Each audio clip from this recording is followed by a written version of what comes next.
Alors, merci d'être là. Nous avons dû refuser beaucoup de monde parce que nous avons des problèmes avec les services sécurité et il est impossible de surbooker cette salle au-delà de sa capacité. Alors, d'abord, ce 5 à 7 au sein du Club Ville Aménagement est né au fond d'une rencontre dans le petit bureau de Cécilia Kouchner à New York, qui m'a reçue alors que j'étais en séminaire pour d'autres raisons.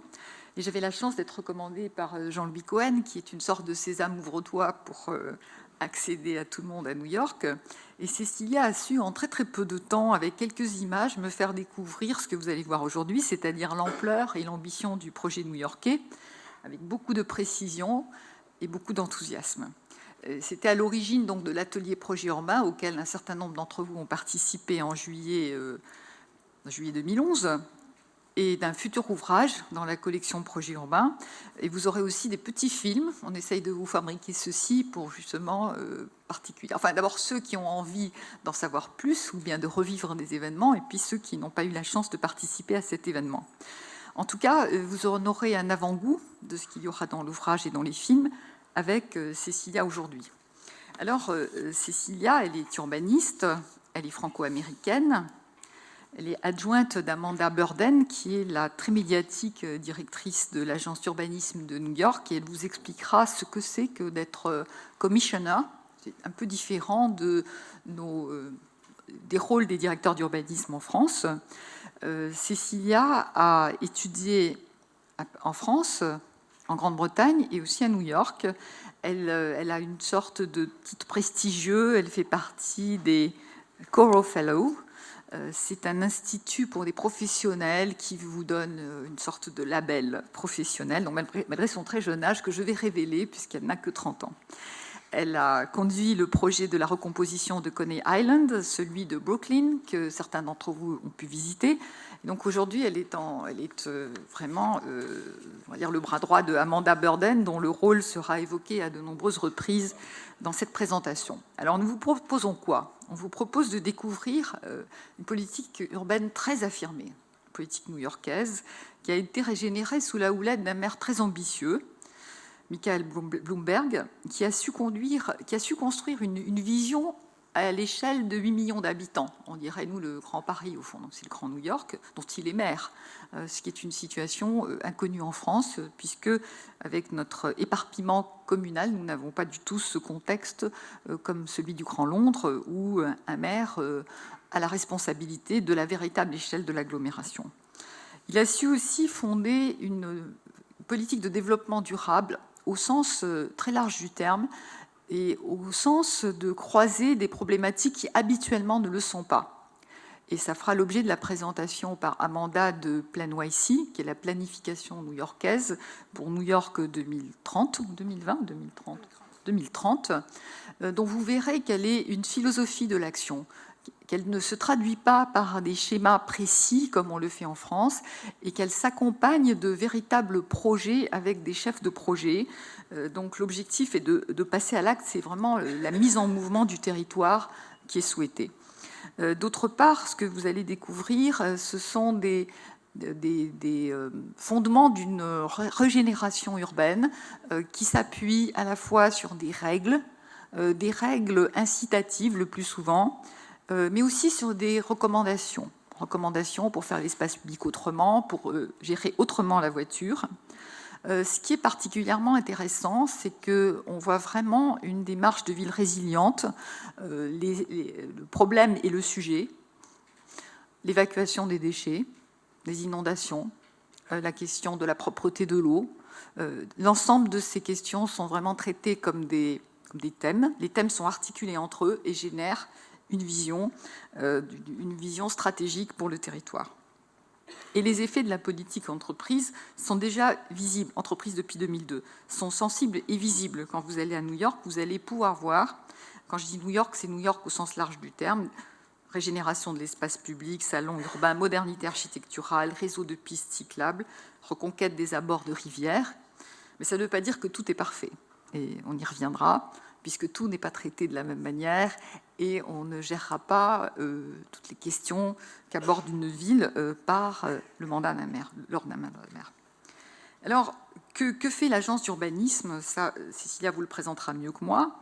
Mais ce qui est certain, c'est qu'elle conduit une politique urbaine très, très ambitieuse en matière de qualité urbaine et architecturale, même si elle n'a pas son opinion à donner sur les modélatures architecturales. Et on verra comment ça marche. Ça marche bien aussi à cause du soutien d'un maire, un soutien total, qui permet de lutter contre le laisser-faire. J'évoquerai ici, et on peut vous le mettre sur notre site internet, j'évoquerai un article dont on parlait tout à l'heure avec Cécilia, du New York Times, qui interviewe Amanda Burden. Pour nous, d'abord, c'est une chose impossible, puisque dans une ville, on interviewe le maire, donc directrice de l'urbanisme interviewée, et on explique comment les promoteurs s'en plaignent, parce qu'elle empêche de faire des affaires, elle empêche de faire n'importe quoi. Elle explique ce qu'elle fait, et surtout après, le journaliste interviewe le maire qui dit j'ai nommé Amanda Burden, j'ai confiance en elle, elle conduit cette politique, c'est pour le bien de New York, c'est pour le bien de l'économie de New York. Donc l'ensemble de cette histoire, j'imagine, pour des Français, est absolument impensable, puisqu'un fonctionnaire n'existe pas, et qu'un maire ne va pas laisser un fonctionnaire parler à sa place. Et surtout, la force de cette action est liée à l'engagement d'un maire et à son pouvoir.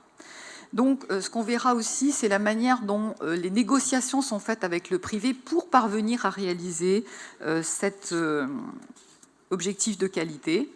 On verra aussi l'écoute sociale, qui est différente de celle que nous connaissons en France, qui touche beaucoup de sujets, dont un sujet que nous avons traité ensemble avec François Leclerc, qui est la qualité des rez-de-chaussée urbains. Alors, pour terminer sur ma présentation, j'insisterai sur un point qui me paraît important, c'est que le rôle des acteurs privés est plus prégnant ici qu'en France, mais pas seulement les investisseurs privés, mais les communautés, les associations. Et on ne parle pas d'elles en termes de participation, c'est-à-dire comment leur expliquer le bien qu'on a pensé pour elles, mais on est à l'écoute de leurs initiatives. Et l'histoire de la High Line est particulièrement intéressante puisqu'elle est initiée par une association. Donc c'est un immense projet urbain qui commence par une prise de pouvoir des associations. Donc ceci est extrêmement différent de ce que nous connaissons. Il y a une pratique de ce qu'ils appellent le hearing, écouter, qui est très différente aussi de la nôtre. Alors, ce que j'ai demandé à Cécilia Kouchner est très ambitieux, mais je suis sûre qu'elle va y arriver. C'est-à-dire qu'en fait, elle va vous présenter 3 interventions que vous avez eues à New York. Une des interventions sur PlanYC, la planification new-yorkaise. La deuxième intervention, qui était celle d'Amanda Burden, sur les grands enjeux de qualité urbaine de New York et les méthodes de l'agence. Et puis, elle terminera par sa propre intervention, qui est vraiment comment on rentre dans la machine, comment on rentre dans la bécane et comment on fabrique ce partenariat.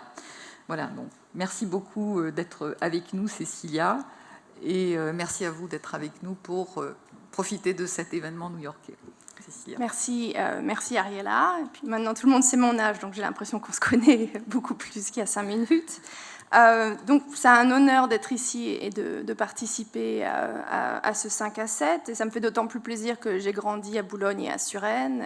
Donc, j'ai l'impression que la Défense, c'est un peu chez moi, c'est un peu un retour aux sources, mais c'est la première fois que je rentre dans l'Arche, donc je suis un peu une touriste aussi, donc je suis très excitée. Et c'est aussi un lieu mythique pour pouvoir parler de vision urbaine et de comment est-ce qu'on fait la ville et comment est-ce qu'on gère la ville. Donc ce que je vais faire ce soir, comme Ariella a dit, c'est que je vais vous présenter un peu la philosophie, la vision urbaine qui était celle de l'administration Bloomberg depuis 2002, les principaux outils qu'on utilise à New York pour faire de la ville, pour faire de l'urbain, et en particulier, je vais me concentrer sur la fin sur les innovations en manière de zonage. Le zonage, c'est l'outil principal des urbanistes à New York, et c'est vraiment ça qui nous permet de changer la ville au quotidien. Donc, le monde associe, et j'imagine la plupart d'entre vous associent New York avec Manhattan, ses gratte-ciels, sa densité exceptionnelle, ses taxis jaunes, ses rues bondées, etc. Mais ça, je veux vraiment clarifier dès le début, c'est qu'une des facettes de New York. Ça, c'est vraiment Manhattan et une petite partie de Manhattan. La plupart de New York, ça ressemble à ça.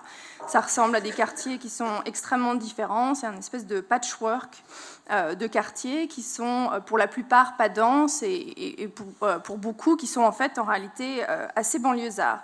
Et notre mission à l'agence d'urbanisme, et quand j'utilise l'agence d'urbanisme, ça veut dire en même temps une agence d'urbanisme comme à la française, mais aussi la direction de l'urbanisme. Donc on a les deux missions en fait. Donc notre agence à nous, c'est vraiment d'essayer de comprendre cette diversité des territoires et d'essayer de la soutenir, de la préserver. On comprend que ce qui fait que quelqu'un veuille déménager à Manhattan, c'est différent de la raison pour laquelle quelqu'un va déménager par exemple à Cambridge Heights dans le Queens. Et qu'il faut garder cette diversité des territoires pour pouvoir garder la diversité des populations. Encourager l'activité économique et s'assurer que la ville de New York reste compétitive sur le marché économique global, c'est extrêmement important et ça fait partie de notre objectif et c'est au cœur de notre mission. Mais c'est aussi important de continuer à faire que New York soit la capitale du monde. Le but, c'est que New York ne soit pas seulement la capitale financière du monde, mais que New York continue à accueillir ceux du monde entier qui viennent tous les jours pour essayer de trouver une opportunité nouvelle, pour construire une entreprise, pour avoir une nouvelle chance dans la vie. Et donc c'est important qu'on fasse les deux. Et d'ailleurs, depuis que Michael Bloomberg a été élu maire en 2002, l'agence d'urbanisme est maintenant sous le maire adjoint qui est responsable du développement économique. Donc on est 5 ou 6 agences et l'urbanisme est considéré comme un outil du développement économique et pas seulement comme un outil pour faire de la ville. Donc ça parle clairement de la vision urbaine de Michael Bloomberg. Et donc la capacité de New York à accueillir des individus qui viennent du monde entier est vraiment sa force. Enfin, en tant qu'immigrante récente, j'ai obtenu la nationalité américaine il y a quelques mois, c'est quelque chose qui me tient très à cœur et qui a une signification très personnelle. Et donc cette capacité à accueillir fait partie d'une des grandes forces de New York et c'est notre rôle aussi à l'agence d'urbanisme de faire que tout le monde devienne un New-Yorkais très rapidement. Mais la mission et la question, c'est pas seulement que les gens veuillent venir à New York, mais qu'ils veuillent y rester. Pendant très longtemps, New York a perdu énormément de ses habitants. Des gens qui étaient New-Yorkais de génération en génération ont décidé de ne plus rester à New York. Et donc on se concentre énormément aussi sur la qualité de la vie pour s'assurer que dans tous les quartiers, les gens aient les aménités dont ils aient besoin pour qu'ils puissent rester. Et donc on s'assure constamment que nos projets soient à échelle humaine et on juge le résultat de nos projets sur la manière dont les gens l'utilisent au quotidien et utilisent l'espace au quotidien. Donc c'est pour vous donner une idée un peu de l'échelle, mais Ariella vous en a dit un petit peu plus. New York, c'est 5 boroughs, c'est pas juste Manhattan. 4 de ces boroughs sont des îles. Donc le Bronx est l'unique borough qui est vraiment attaché au reste du continent américain. On fait partie d'une métropole de 20 millions d'habitants, mais New York en elle-même, c'est à peu près 8 400 000 habitants, donc c'est à peu près l'équivalent de la petite couronne. Le défi le plus important de New York depuis l'élection de maire Bloomberg, c'est la démographie. Quand maire Bloomberg a été élu en 2002, le bureau démographique de la ville de New York, qui est dans notre agence d'urbanisme, a fait la projection que d'ici 2030, on aurait 1 million de plus d'habitants. On en a gagné à peu près 200 000, 300 000 entre 2002 et 2011 où on est là. Et donc ça, c'est le défi, l'enjeu des 30, des 50 prochaines années. C'est où est-ce qu'on met ces habitants. Et New York, évidemment, comme Paris, est défini géographiquement. On ne peut pas s'étendre géographiquement. Les limites sont posées. Donc la question qui se pose à nous, c'est vraiment comment est-ce qu'on construit de la ville sur la ville et comment est-ce qu'on construit de la ville dense sur de la ville dense. Donc la question urbaine qui se pose à nous, c'est vraiment comment est-ce qu'on accueille, d'abord comment est-ce qu'on accueille cette croissance, mais ensuite comment est-ce qu'on la canalise aux bons endroits. Et donc en 2007, Michael Bloomberg a publié Plan NYC, et Plan NYC c'est la carte de route, c'est vraiment le guide pour toutes les agences de New York et pour maîtriser cette croissance. Et donc je vous invite d'ailleurs d'aller sur le site internet, si vous mettez sur Google Plan NYC, ça explique très clairement quels sont les enjeux de Plan NYC et comment est-ce que ça a été mis en place. Et donc toute l'idée de Plan NYC, c'est que New York continue à grossir. tout en augmentant la qualité de vie dans chacun de ces quartiers et tout en augmentant aussi la qualité de ces infrastructures. PlaNYC doit être remis à jour tous les 4 ans dans la loi, donc il a été remis à jour en avril dernier, en avril 2011, et ça présente, en fait, c'est un carnet de route pour 128 projets. Donc PlaNYC présente 128 projets qui sont précis, et chacun de ces projets a pour but de diminuer de 30% les émissions de gaz à effet de serre de la ville de New York. Et ces projets représentent un éventail très large. On va de où est-ce qu'on va mettre les nouveaux logements, à où est-ce qu'on va mettre les nouveaux parcs, comment est-ce qu'on va planter 1 million d'arbres d'ici à 2030, ou comment est-ce qu'on va gérer l'eau et les déchets pour les 20-30 prochaines années. Donc l'idée, c'est de regarder la gestion entière de la ville et d'essayer d'avoir des projets précis qu'on va pouvoir mettre en œuvre dans les 5, 10, 15 jusqu'à 2030 pour la mairie. Et donc c'est vraiment un carnet de route pour l'administration Bloomberg. Et pour s'assurer que ces projets continuent, même quand le maire Bloomberg s'en va en janvier 2014, PlaNYC est maintenant dans la constitution new-yorkaise. Donc tous les 4 ans, PlaNYC doit être remis en marche. Et donc c'est un document essentiel pour vraiment comprendre le New York des 10 dernières années et les changements qui se sont opérés. Et donc évidemment, l'urbanisme et l'agence d'urbanisme jouent un rôle important dans cette stratégie de PlaNYC pour 2 raisons principales. La première, c'est que 80% de l'énergie qui est consommée à New York vient des bâtiments. Donc très clairement, reconstruire la ville, ça est un enjeu crucial. Et le deuxième, c'est celui dont je vous ai parlé, qui est qu'on doit accueillir maintenant à peu près 750 000 personnes d'ici 2030 et il va falloir les mettre quelque part. Donc il faut construire du nouveau logement, il faut construire de l'emploi.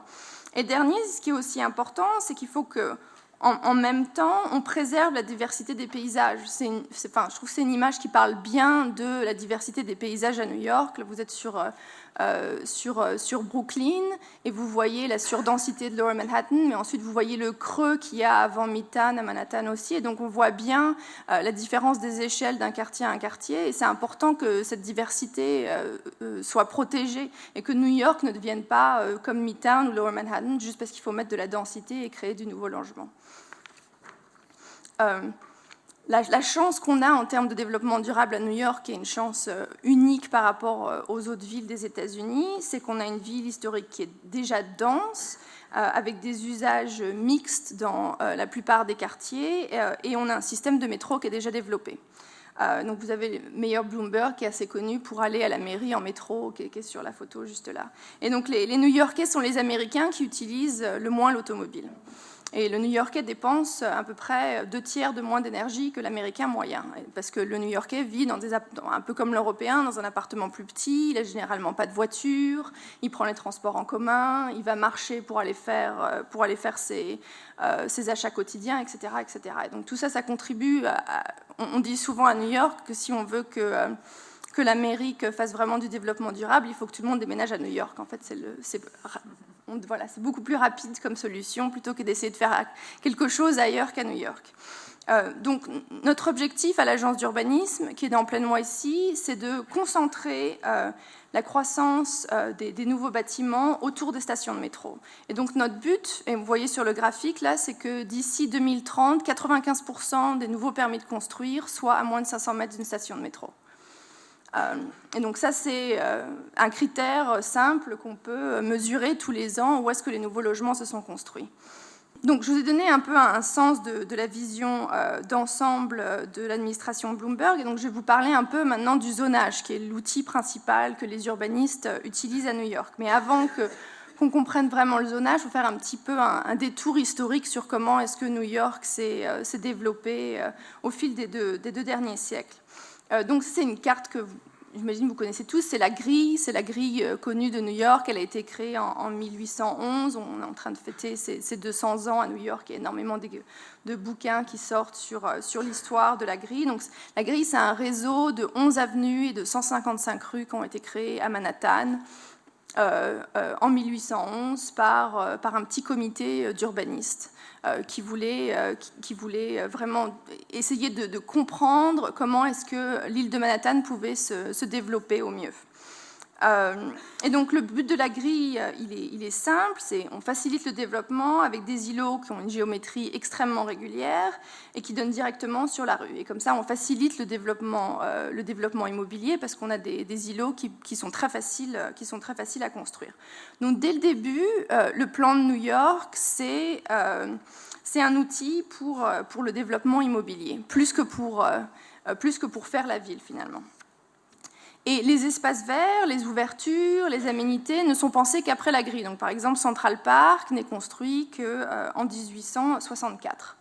C'est-à-dire qu'à la base, la manière dont on pensait Manhattan sans Central Park. Et en fait, c'est les familles très fortunées qui habitaient au centre de Manhattan qui ont eu peur de la surdensité et qui ont fait pression pour avoir un espace ouvert à Central Park. Et donc, pour la petite histoire, il y avait une communauté très pauvre qui vivait dans des baraquements sur Central Park. Il y avait à peu près 1600 personnes. Elles ont été chassées, on construit le parc, on ouvre le parc, et maintenant, évidemment, la valeur immobilière des terrains qui ont été créés le long du parc est absolument incroyable. Donc, le premier plan d'urbanisme à New York ne se crée qu'en 1916. Et il se crée en réaction au surdéveloppement des immeubles de bureaux. Donc en fait, en 1811, quand la grille est créée, on ne met aucune limite sur la construction. On peut construire autant qu'on veut sur la parcelle qu'on a. Et en 1915, c'est l'immeuble sur votre gauche, il y a un immeuble de 42 étages qui s'appelle l'Equitable Building, qu'on peut toujours voir à New York, qui se construit. Et il fait une hauteur de 163 mètres, il n'a absolument aucun revers, et donc il crée une onde de près de 3 hectares autour de lui. Et donc tous les propriétaires immobiliers qui ont des terrains autour de l'Equitable Building se disent « mais c'est impossible, si tout le monde commence à construire aussi grand, aussi haut, nos terrains à nous ne vont rien valoir parce qu'on n'aura plus accès à la lumière et à l'air ». Et donc c'est comme ça que le premier plan de zonage est né. Donc le zonage, il est là pour codifier l'urbanisme vertical, et la ville debout, qui est vraiment la manière dont on représente New York, et il a vraiment 3 fonctions, s'assurer que les bâtiments ont accès à la lumière et à l'air, et garantir la valeur immobilière pour tout le monde. Et donc le zonage continue aujourd'hui à avoir cette mission importante, qui est de s'assurer que chaque propriétaire terrien ait la capacité de faire de l'argent avec son terrain. Donc ça, c'est extrêmement important de garder en tête.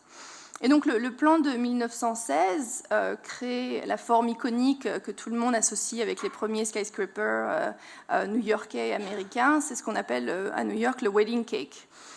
Donc le Crystal Building, c'est la forme en gâteau de mariage où finalement à chaque fois qu'on monte un étage, on perd de la superficie. Et donc le but de cette forme, c'était pas parce qu'on trouvait qu'elle avait une valeur esthétique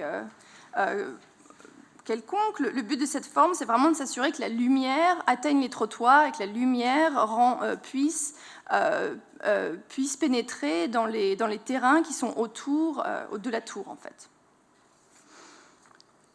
Et donc c'est une forme qui est prescrite jusque dans les années 50, jusqu'en 1961, quand le deuxième plan de zonage est mis en place.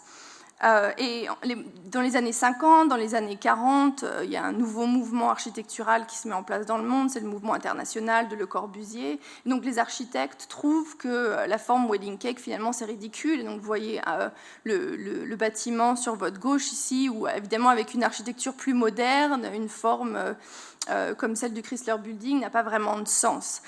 Et donc, c'est les architectes et les urbanistes et les promoteurs immobiliers qui poussent le plan d'urbanisme de New York à changer pour avoir une forme plus internationale. Et donc, le plan de zonage de 1961, c'est un pur produit de son époque. Il préconise les tours et les bars, un peu comme on a vu en France à la même époque, sans relation avec la rue, et les tours et les bars sont censés être entourés de parcs et jardins. En réalité, on sait tous, en tant qu'urbanistes, la plupart du temps, elles sont entourées de parkings ou de rien, en réalité. Mais c'est la forme qui est préconisée pour New York. Et donc, c'est une approche complètement différente. En 1916, le zonage est créé pour minimiser les impacts négatifs que le développement peut avoir, alors qu'en 1961, il se met vraiment en place pour recréer une nouvelle vision pour New York, qui est censée être une vision d'une ville moderne. Et aujourd'hui, on est en 2011, mais le plan de 1961 existe toujours. Donc il a été modifié des centaines de fois. Donc le plan de 1961, c'est à peu près 318 pages. Aujourd'hui, on a à peu près 1000 pages de texte qui représentent le plan d'urbanisme new-yorkais. Et donc on n'a pas refait le plan, on l'a changé petit à petit. Et donc cette complexité du texte aujourd'hui avec ces 1000 pages, ça démontre en fait la méthode privilégiée des urbanistes depuis 1961, c'est de modifier le code quartier par quartier, résoudre les problèmes les uns après les autres, avec une approche progressive et cumulative, plutôt que de recréer un nouveau plan pour l'ensemble de New York, qui finalement représenterait encore une fois le dogme dans lequel il a été créé et pas forcément les futurs problèmes de New York. Donc aujourd'hui, à New York, on a 138 zones. Vous en avez l'exemple de deux, là, vous avez une à densité petite et puis une autre à densité plus moyenne sur la droite. Et chacune de ces zones, comme vous voyez sur l'écran, a des types d'occupation et d'utilisation des sols différentes, une emprise au sol différente, des hauteurs maximum différentes, un aspect extérieur différent, des règles de stationnement différentes aussi, et évidemment un COS, un coefficient des sols également différent. Et donc c'est un peu comme on a une panoplie de possibilités qu'on peut mettre en place pour chaque quartier. Et souvent, quand on travaille dans des quartiers et que les zones urbaines qu'on a ne correspondent pas au contexte existant du quartier, on en crée une nouvelle.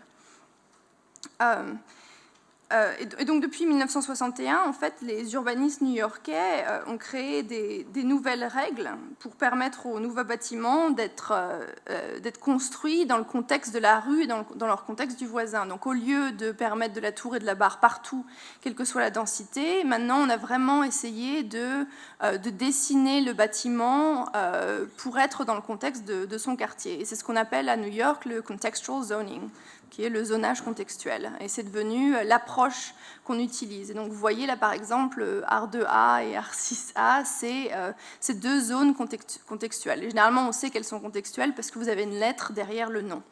Donc le R2 n'est pas contextuel, le R2A est contextuel. Donc c'est juste pour que vous ayez une idée. Et depuis 2002, depuis que maire Bloomberg a été élu, on a changé le plan d'urbanisme 114 fois.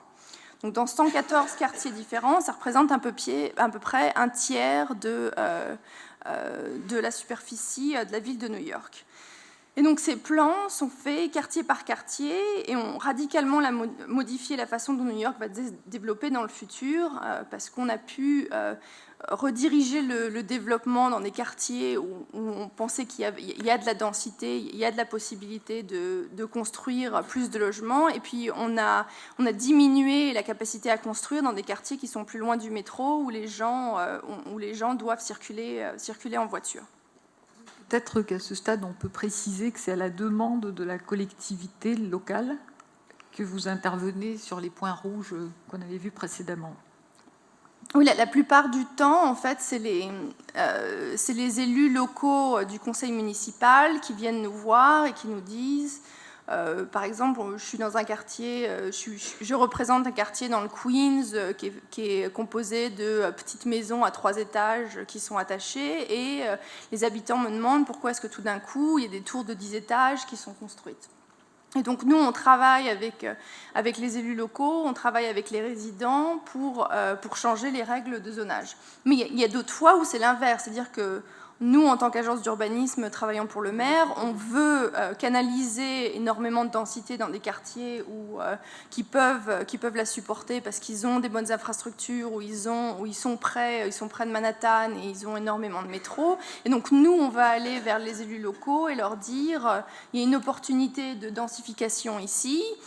On peut regarder où est-ce que exactement elle doit se passer dans le quartier, mais c'est important qu'il y ait un équilibre, parce qu'autrement tout le monde veut conserver le quartier comme il est, et puis on met de la croissance nulle part. Donc il faut réussir à faire des deux. Et donc à chaque fois on arrive à avoir ces équilibres, où même si on va dans des quartiers où pour la plupart du quartier on va diminuer la densité, s'il y a de l'infrastructure et du métro sur l'avenue par exemple, on va proposer d'augmenter de 2-3 étages, d'augmenter le COS sur l'avenue, en échange de quoi fois, on va diminuer la densité sur les rues, les petites rues sur le côté. Donc on essaye toujours de mettre en place ces équilibres locaux.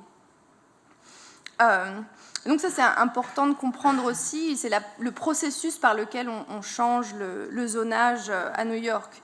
Donc toutes les modifications de zonage, qu'elles soient faites par nous, pour ces 114 quartiers, ou par un promoteur immobilier qui veut changer le zonage, passent par un processus de concertation publique qui est extrêmement clair et qui a été mis en place en 1975 et qui s'appelle ULUP, qui est Uniform Land Use Review Procedure. Donc ça dure à peu près 7 mois, entre 7 et 9 mois, et ça codifie complètement la concertation publique pour l'agence d'urbanisme et puis pour le public new-yorkais aussi. Donc tous les projets qui veulent déroger à la règle doivent être entendus par le community board de leur quartier. Chaque quartier, New York a été découpé en 59 quartiers et chaque quartier a un community board qu'il représente. C'est 50 membres. La plupart, c'est des résidents ou des commerçants, des gens. C'est comme un conseil de quartier ici. Ensuite, chaque borough a un borough président. Ensuite, on a la City Planning Commission et la directrice de notre agence, Amanda Burden, elle est à la fois la City Planning Commission, mais la directrice de la City Planning Commission et la directrice de l'agence, donc elle a ces deux rôles.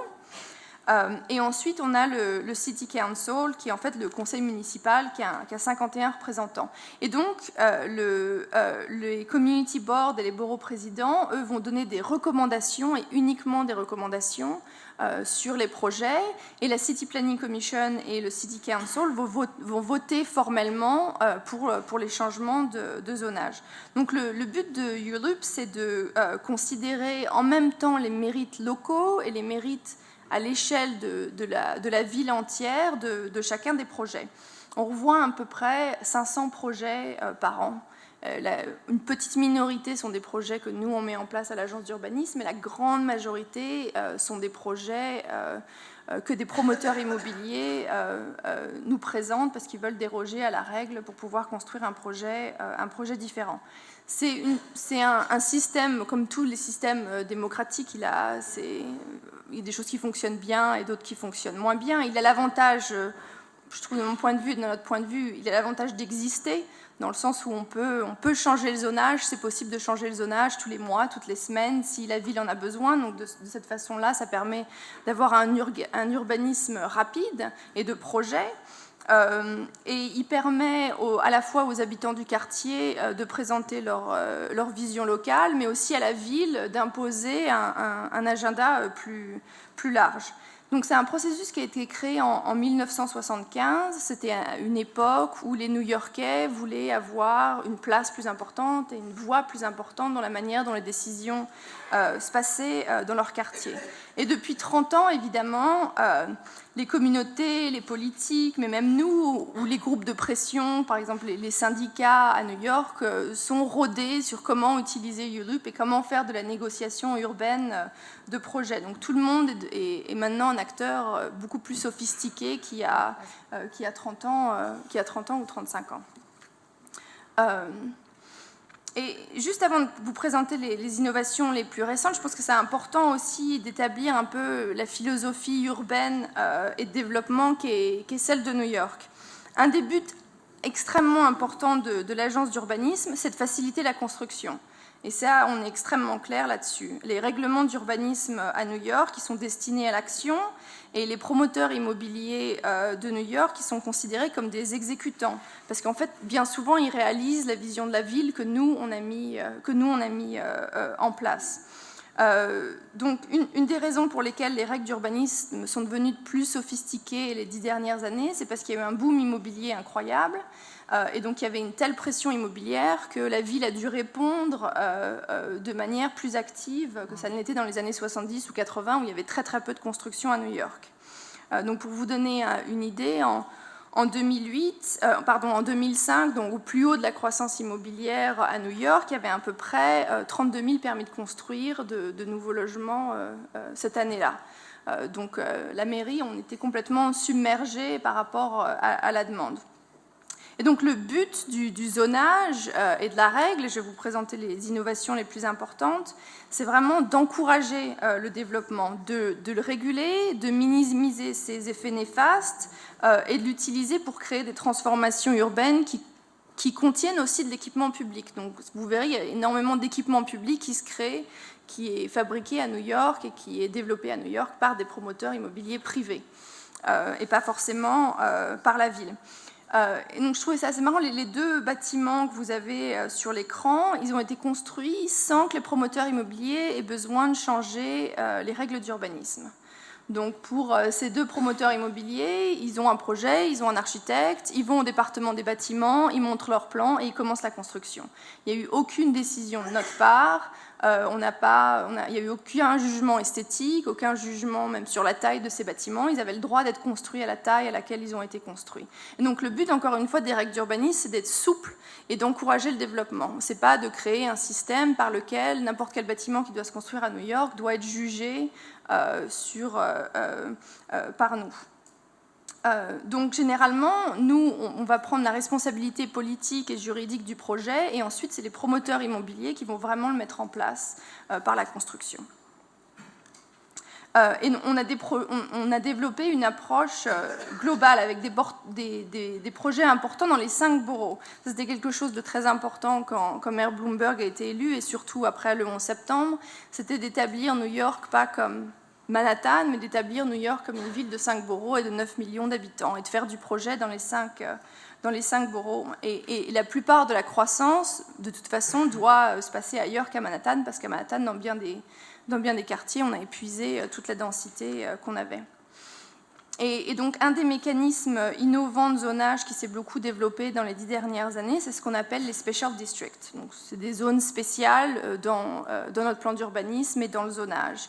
Et c'est des quartiers qui ont une valeur urbaine reconnue et protégée et qui ont des règles spéciales qui sont attachées à chacune des quartiers. C'est des sortes de schémas directeurs pour ces quartiers qui permettent à la fois bien souvent de concentrer de la densité de manière assez exceptionnelle où on n'aurait pas pu le faire avec le zonage classique, mais aussi de donner une forme caractéristique et unique au type d'usage ou au type de bâtiment que vous allez pouvoir retrouver dans ces quartiers. Mais c'est aussi, par exemple, pour créer, encore une fois, de l'infrastructure ou de l'équipement public.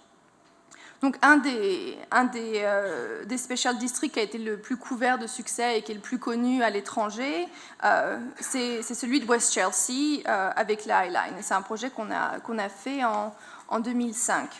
Donc pour ceux qui n'ont jamais vu la High Line ou qui ne connaissent pas, c'était une voie ferrée qui était utilisée pour le transport industriel.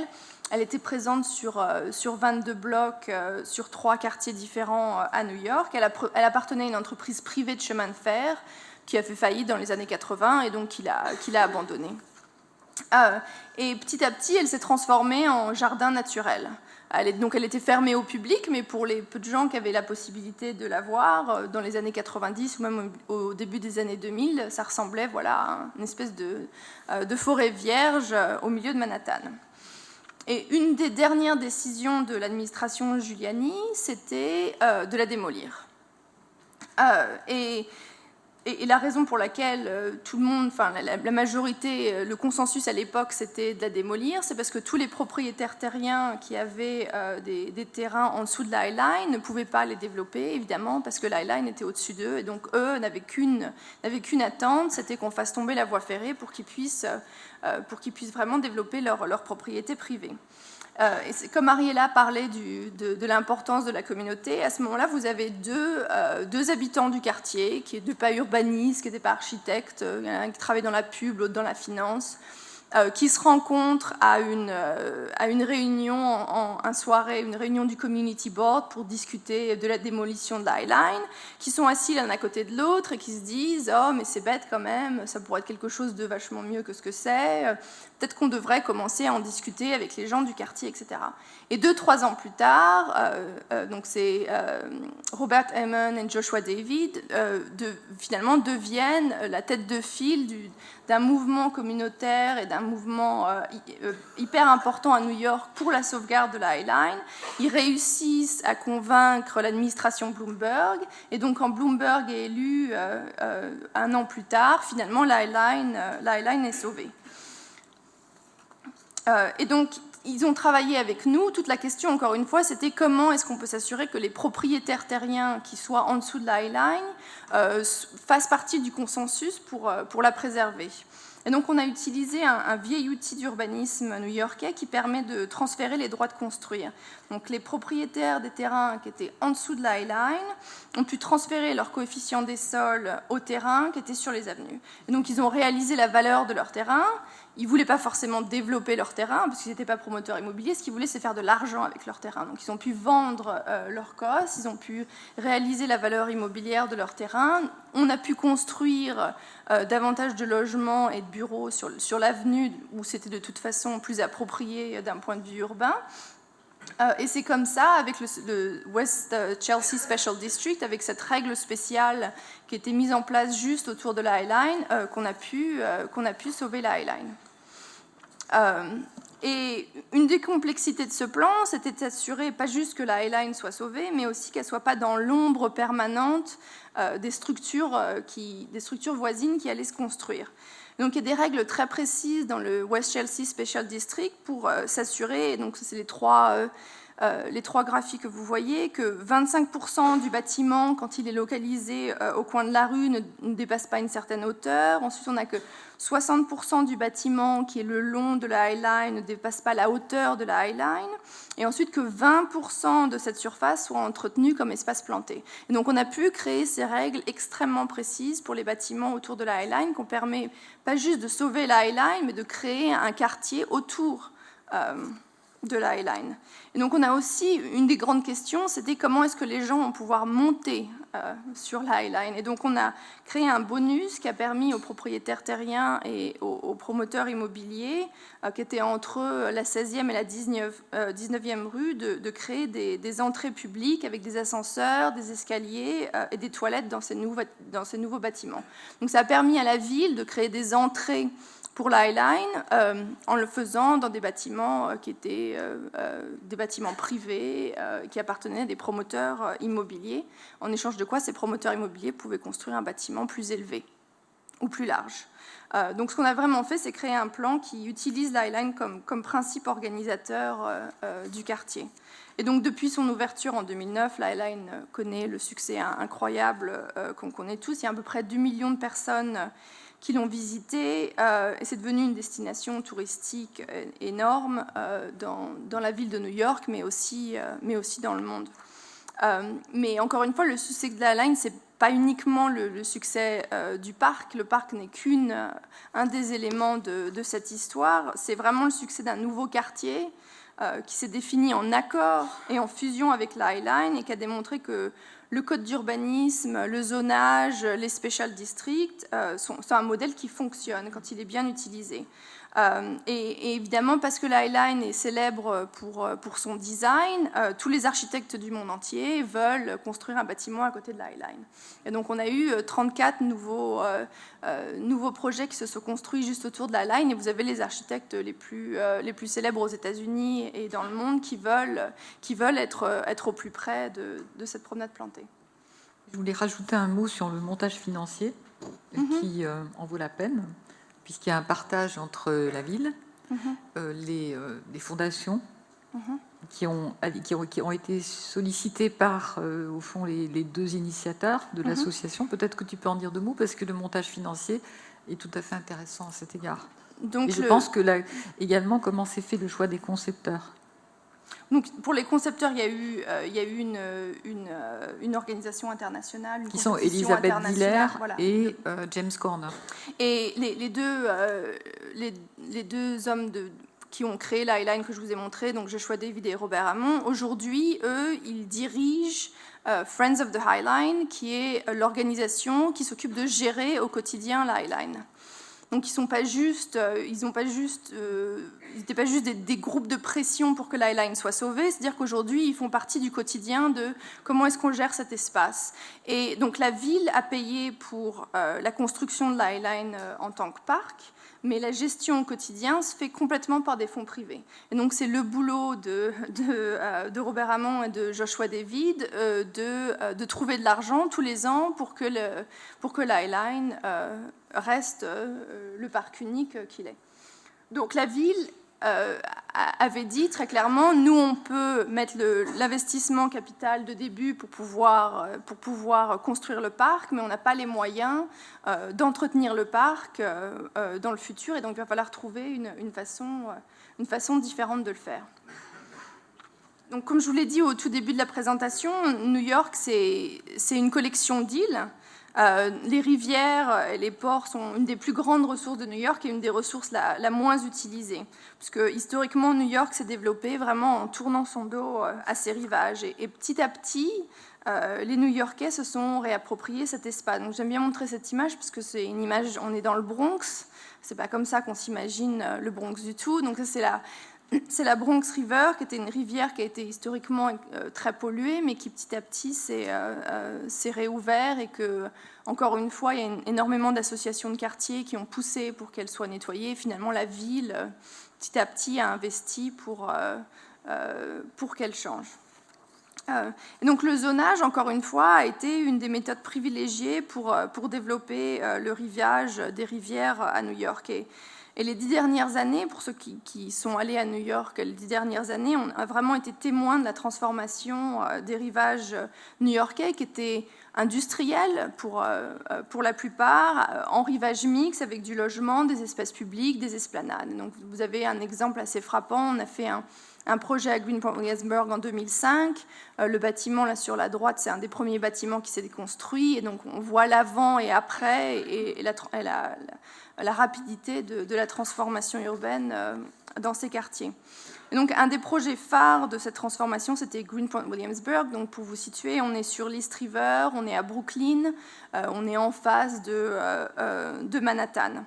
Et donc l'enjeu ici, c'était de retisser les rivages qui avaient été complètement séparés des quartiers dans lesquels ils étaient, de les retisser dans le tissu résidentiel existant et en même temps de créer une esplanade publique qui donne accès à la rivière en continu pendant 2-3 kilomètres pour la première fois de l'histoire de Brooklyn.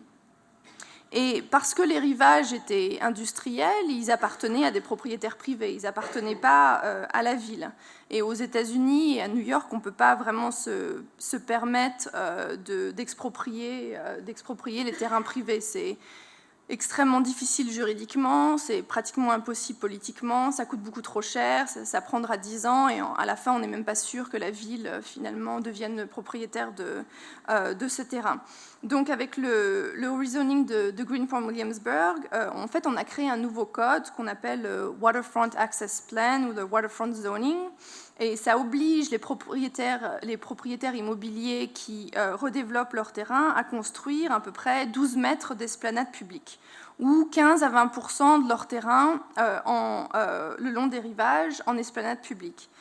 Donc au fur et à mesure où ces terrains se redéveloppent, c'est comme ça que cette esplanade continue va se créer. Alors ça peut durer longtemps parce que s'il y a quelqu'un qui ne développe pas son terrain pendant 20-25 ans, on aura une esplanade qui ne sera pas complètement continue. Mais ça va se faire au fur et à mesure par le marché, par les promoteurs immobiliers. Et donc le zonage est encore une fois extrêmement précis, il contient des règles précises avec quel genre d'arbres doivent être plantés, quel est le pourcentage des plantations, à quoi est-ce que le mobilier urbain doit ressembler, etc., pour assurer en fait la continuité paysagère de l'esplanade. On a révisé ces règles en 2007 pour créer une plus grande souplesse paysagère et puis permettre aux promoteurs immobiliers de créer des espaces qui répondaient aux opportunités et aux contraintes de leur terrain. En réalité, tout le monde n'a pas les mêmes terrains, donc on voulait s'assurer qu'il y ait une diversité des paysages qui se créent le long des rivages. Et une fois que ces espaces sont construits, les promoteurs immobiliers ont deux choix. Ils peuvent soit en garder la propriété, et à ce moment-là, ça veut dire qu'ils doivent payer pour le maintenir. Il y a des règles bien précises sur le maintien de ces espaces, ou ils peuvent les donner à la ville. Et c'est ce qu'ils font très souvent. Ils donnent leurs morceaux d'esplanade au département des parcs et jardins. Et c'est le département des parcs et jardins qui ensuite va être responsable pour les maintenir. Et donc, c'est cette approche qui a été développée avec Greenpoint Williamsburg, mais qui a maintenant été utilisée dans d'autres quartiers, dans les 5 boroughs, en fait, a permis de créer du logement dense sur les rivages, avec une transition douce vers le quartier. Puis ça a aussi permis pour la mairie de créer de l'équipement public, ces esplanades publiques, sans avoir à déverser $1 finalement.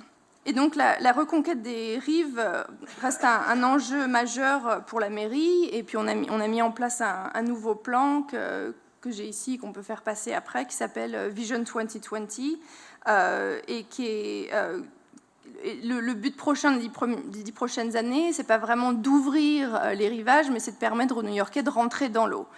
Et donc, comment est-ce qu'on fait que les rivières new-yorkaises et le port deviennent le nouveau Central Park du XXIe siècle? Maintenant, je vais rapidement vous parler de Coney Island et puis vraiment me concentrer en réalité sur les rez-de-chaussée, de quoi Ariella a parlé. Donc, Coney Island, c'est le lieu de création des parcs d'attractions à la fin du XIXe siècle, mais c'est un quartier qui a une histoire mythique, mais qui depuis les années 50-60, finalement, se porte pas bien. Et donc, la ville a mis en place un projet en 2008-2009 pour recréer un parc d'attractions digne du caractère de Coney Island et du mythe de Coney Island. Et donc, on a créé un special district, encore une fois, c'était le special district de Coney Island, avec des types d'occupation des sols extrêmement particuliers. Et donc, c'est là-dessus que je vais me concentrer. Donc, la difficulté à Coney Island, c'était s'assurer que les attractions soient l'activité principale et que le commerce qui est complémentaire aux attractions ne le concurrence pas. Et donc, on a étudié la mixité des usages historiques pendant les années 20 ou les années 10, quand Coney Island était vraiment le mythe qu'il était, et on a essayé en fait de reproduire dans le Special District cette mixité urbaine qu'on trouvait à l'époque. Et donc, à partir de cette étude, on a défini les usages qui étaient permis à Coney Island et on les a organisés en catégories bien précises, entre les catégories des attractions, des catégories qui étaient complémentaires et puis des catégories plus générales comme le groupe C ici qui devrait être limité. Et on a organisé cette hiérarchie dans l'espace. Donc, par exemple, on a obligé que les attractions couvrent 50% des façades au rez-de-chaussée, dans les rues les plus importantes. On a limité les commerces plus généraux à des façades plus étroites et à des surfaces plus limitées, sachant que la différence entre un Gap ou un H&M et un vendeur de t-shirts souvenirs, c'est pas ce qu'ils vendent, c'est la taille de leur établissement la plupart du temps. Et donc on a régulé le type d'établissement qu'on vendait par la taille de l'établissement qu'on permettait. Et on a couplé en fait cette mixité des usages avec une obligation d'ouvrir les façades, de les rendre extrêmement transparentes et poreuses, et puis d'avoir une vraie liberté pour les enseignes. Donc ça vous donne juste, c'était un document qu'on avait créé pour les conseils de quartier et pour les habitants, pour vous donner une idée de ce qu'on voulait, avec une vraie mixité des usages au rez-de-chaussée, et puis ensuite une densité plus importante avec des hôtels au-dessus.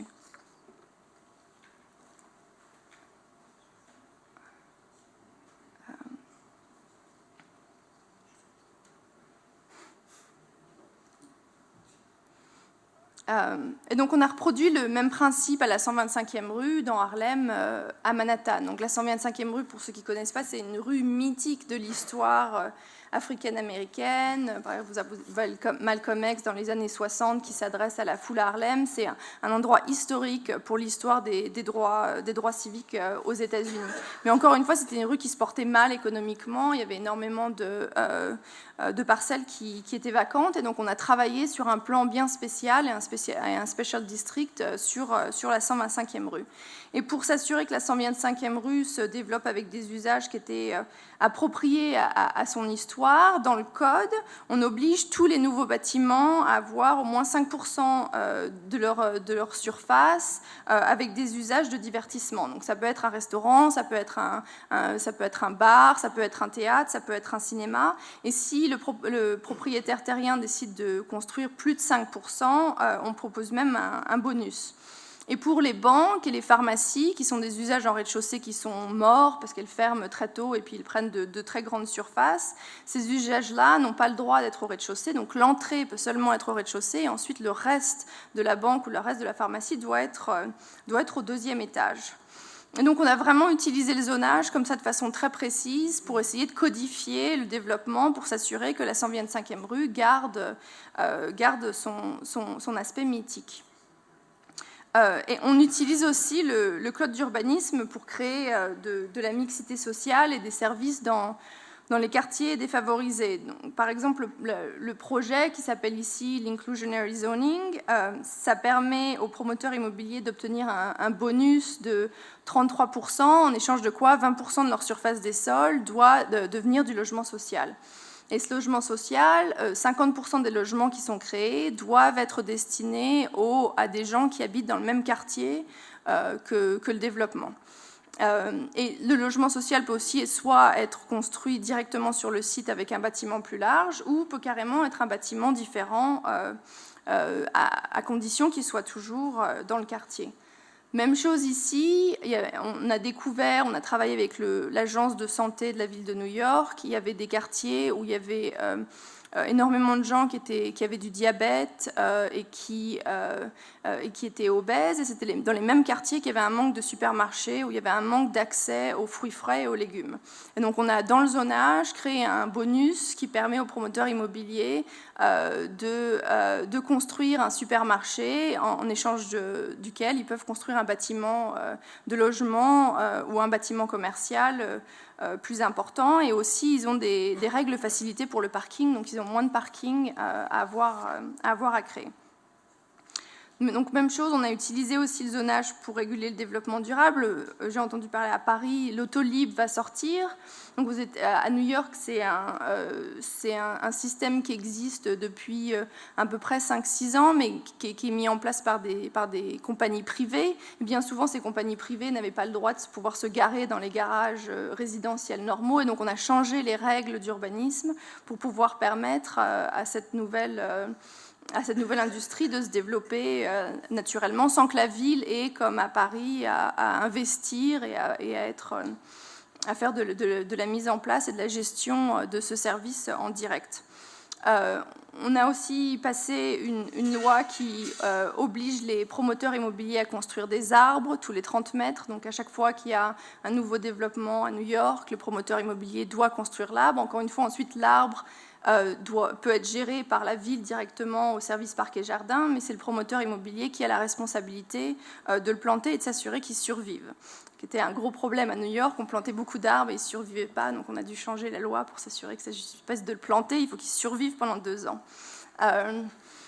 Et aussi, par exemple, ça c'est quelque chose qui est assez connu à New York et qui fait énormément débat, ça s'appelle les POPs. C'est un outil qui a été créé depuis les années 60. Encore une fois, ça permet à un promoteur immobilier d'obtenir un bonus de COS s'il y a un espace public qui est créé sur son terrain.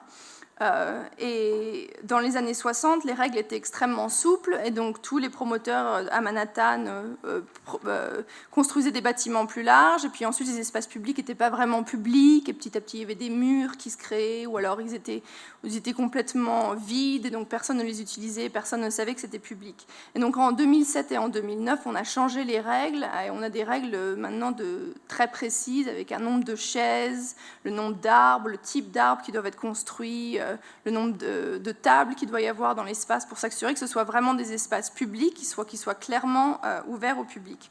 Donc encore une fois, on peut affiner la règle au fur et à mesure, au fil des années, pour s'assurer qu'elle fonctionne vraiment si la première fois on s'était trompé. Ça, c'est une des choses qu'on a fait à New York qui est assez marrante. Avant 2002, les cafés, les terrasses n'étaient pas permises, n'étaient pas légales. Et donc, il a fallu changer le zonage pour permettre la terrasse de café, qui est le symbole parisien à New York. Donc, tous ces changements pointus du code de l'urbanisme ou de la manière dont on envisage le territoire et ses opportunités, c'est ce qu'on appelle à New York de l'acupuncture urbaine. C'est-à-dire qu'on fait du changement très rapide, très précis. Des fois, on le fait par la règle, des fois, on le fait en direct. Comme par ici, là, c'est le département des transports qui crée ces espèces de places, et ça se fait la nuit. C'est-à-dire que le vendredi soir, la place ressemble... Enfin, c'est du parking comme à gauche, et puis vous vous levez le samedi matin, et tout d'un coup, vous avez un espace public qui est construit.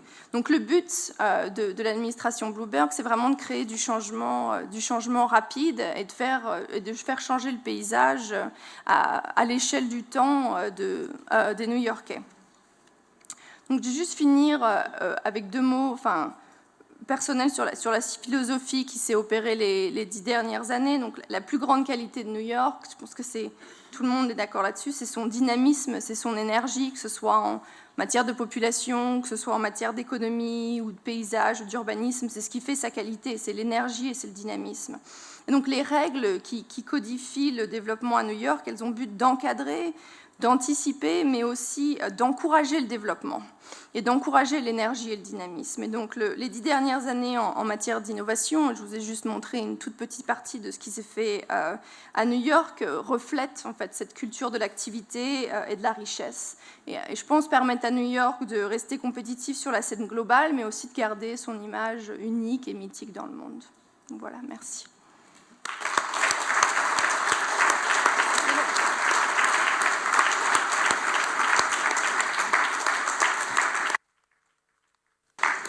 Merci Cécilia et bravo pour la performance parce qu'il fallait ramasser beaucoup d'informations en peu de temps et tu as tenu en moins d'1 heure. Donc, ce qui va nous laisser un peu de temps pour le débat.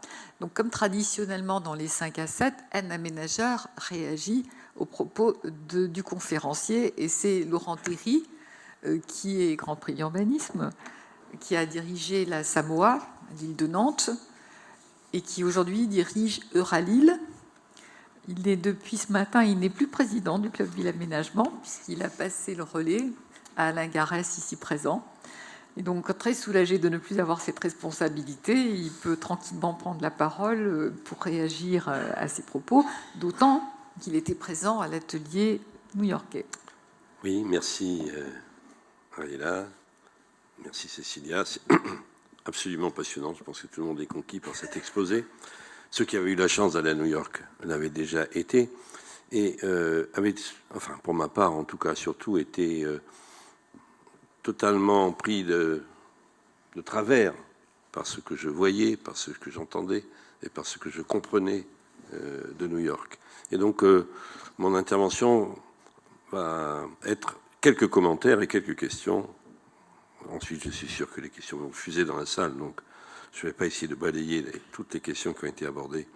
Mais quand on voit le graphique tout à l'heure qui montrait le déclin démographique de New York dans les années 70-80, on en a à l'esprit des images, des films, des photos, des rues absolument dans un triste état, la violence urbaine, la dégradation, enfin, on avait les trous dans la rue, on avait l'impression que New York se vidait et New York allait...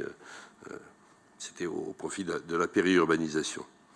Et puis on voit maintenant la croissance accélérée qui s'y produit et qui s'y continue. Et bien sûr, on ne peut pas douter que le résultat de cette inversion est le résultat d'une politique urbaine particulièrement puissante, sans laquelle ce renversement n'aurait pas pu avoir lieu. Alors, ce qui me frappe beaucoup, c'est justement, et ce que je voudrais que Cécilia nous redise encore un peu, c'est la puissance du pouvoir urbain à New York. Un vrai pouvoir urbain. Donc New York, c'est 8,5 millions d'habitants à peu près, 5 quartiers, mais c'est aussi New York dans la grande ville, c'est plus étalé que ça. Hein. Il y a 3 États, donc, sur lesquels New York s'étend. Donc d'une certaine façon, New York a les mêmes problèmes, on pourrait dire, qu'en Europe, qu'en France, sur la multiplication des échelles, le millefeuille institutionnel. On peut se raconter tout ça. Mais quand on prend la réalité de ce qu'est New York, donc 8,5 millions d'habitants, l'équivalence de la petite couronne, à peu près, en France, pour Paris, un maire élu, et un seul maire pour tout ça, et les effectifs municipaux. Moi, j'ai posé la question là-bas, et je vous la donne, puisque Cécilia ne nous l'a pas dit en primeur. les effectifs municipaux de New York, c'est 300 000 personnes. 300 000 actifs. Alors, on n'imagine pas ça quand on pense New York a priori. Et donc, ce sont des compétences extrêmement étendues, qui vont bien au-delà de l'urbain, qui portent sur la police, ça tout le monde connaît, la police de New York, mais c'est aussi sur la santé, l'éducation, la culture. Voilà. Et donc, je pense que ce que je voudrais que Cécilia nous dise un peu plus, c'est ce que représente le maire de New York et ce pouvoir urbain dans la constellation politique aux États-Unis. Quelle place cela occupe? Et je pense qu'elle n'est pas du tout comparable à ce que nous vivons en France. Et deuxièmement, elle l'a assez rapidement présenté, mais elle en a parlé, bien sûr, c'est ce rôle des commissionnaires, qui sont des maires adjoints et qui ont des missions transverses. Bon, alors, réfléchissez bien. 300 000 agents et des missions transverses. Traduisez ça dans nos systèmes urbains locaux et vous verrez que c'est fort difficile à imaginer. Et pourtant, il y en a 40, je crois, de commissionnaires. Quarantaine, non? Oui, une quarantaine. Quarantaine. Et donc qui impose la réalisation par objectif. Et dans la complexité du dispositif que nous avons vu, ils réussissent à faire en sorte que des objectifs très précis, très concrets, très pragmatiques soient mis en œuvre. Alors il me semble que cette logique de la transversalité dans un dispositif aussi complexe est aussi une matière extrêmement intéressante et que Cécilia pourrait nous expliquer un peu la matière et le rapport qui s'établit entre ces maires adjoints et les services. Alors, je ne dois pas être long. Oui, d'accord, je sais rien là. Sur ce sujet très concret qu'est le commerce, c'est quand même incroyable ce qu'on entend. C'est un pouvoir incroyable de la ville. Elle décide de la répartition et de la nature des activités commerciales à l'échelle de l'îlot. C'est totalement contraire à l'idée que nous nous faisons de la liberté du commerce. Comment envisager qu'à New York, cette ville de la liberté économique par définition, il y ait un pouvoir administratif aussi puissant pour dire qu'une pharmacie ne pourra se développer qu'à l'étage et une banque qui inonde nos rez-de-chaussée. Voilà. Et non seulement ça, mais de répartir la nature des activités dans l'îlot. Alors, d'où cela vient cette histoire du rôle de l'administration dans la répartition des commerces? On en rêve, on en rêverait, mais c'est interdit chez nous, au nom de la liberté. Bon, un petit paradoxe avec New York quand même. Est-ce qu'il n'y a pas un excès d'administration dans tout ça? Et enfin, il y a une question que peut-être la Cécilia n'a pas beaucoup abordée ce soir, mais dont nous avons parlé. C'est aussi la question du logement des plus pauvres. On a parlé de mixité sociale, de mixité urbaine. Alors, quand on se promène aujourd'hui à Manhattan, l'évolution de la qualité urbaine est évidente. On va vers une très grande qualité, avec quelquefois cette acupuncture urbaine bien tentante, mais aussi par des aménagements beaucoup plus substantiels sur les bords d'eau, sur la High Line. Bon, et on voit bien que New York est de plus en plus attractive pour les couches sociales supérieures, enfin Manhattan, et pour le commerce de luxe, pour le tourisme international, que New York joue de plus en plus son rôle de ville-monde. Et la High Line est quand même le symbole même de cette évolution.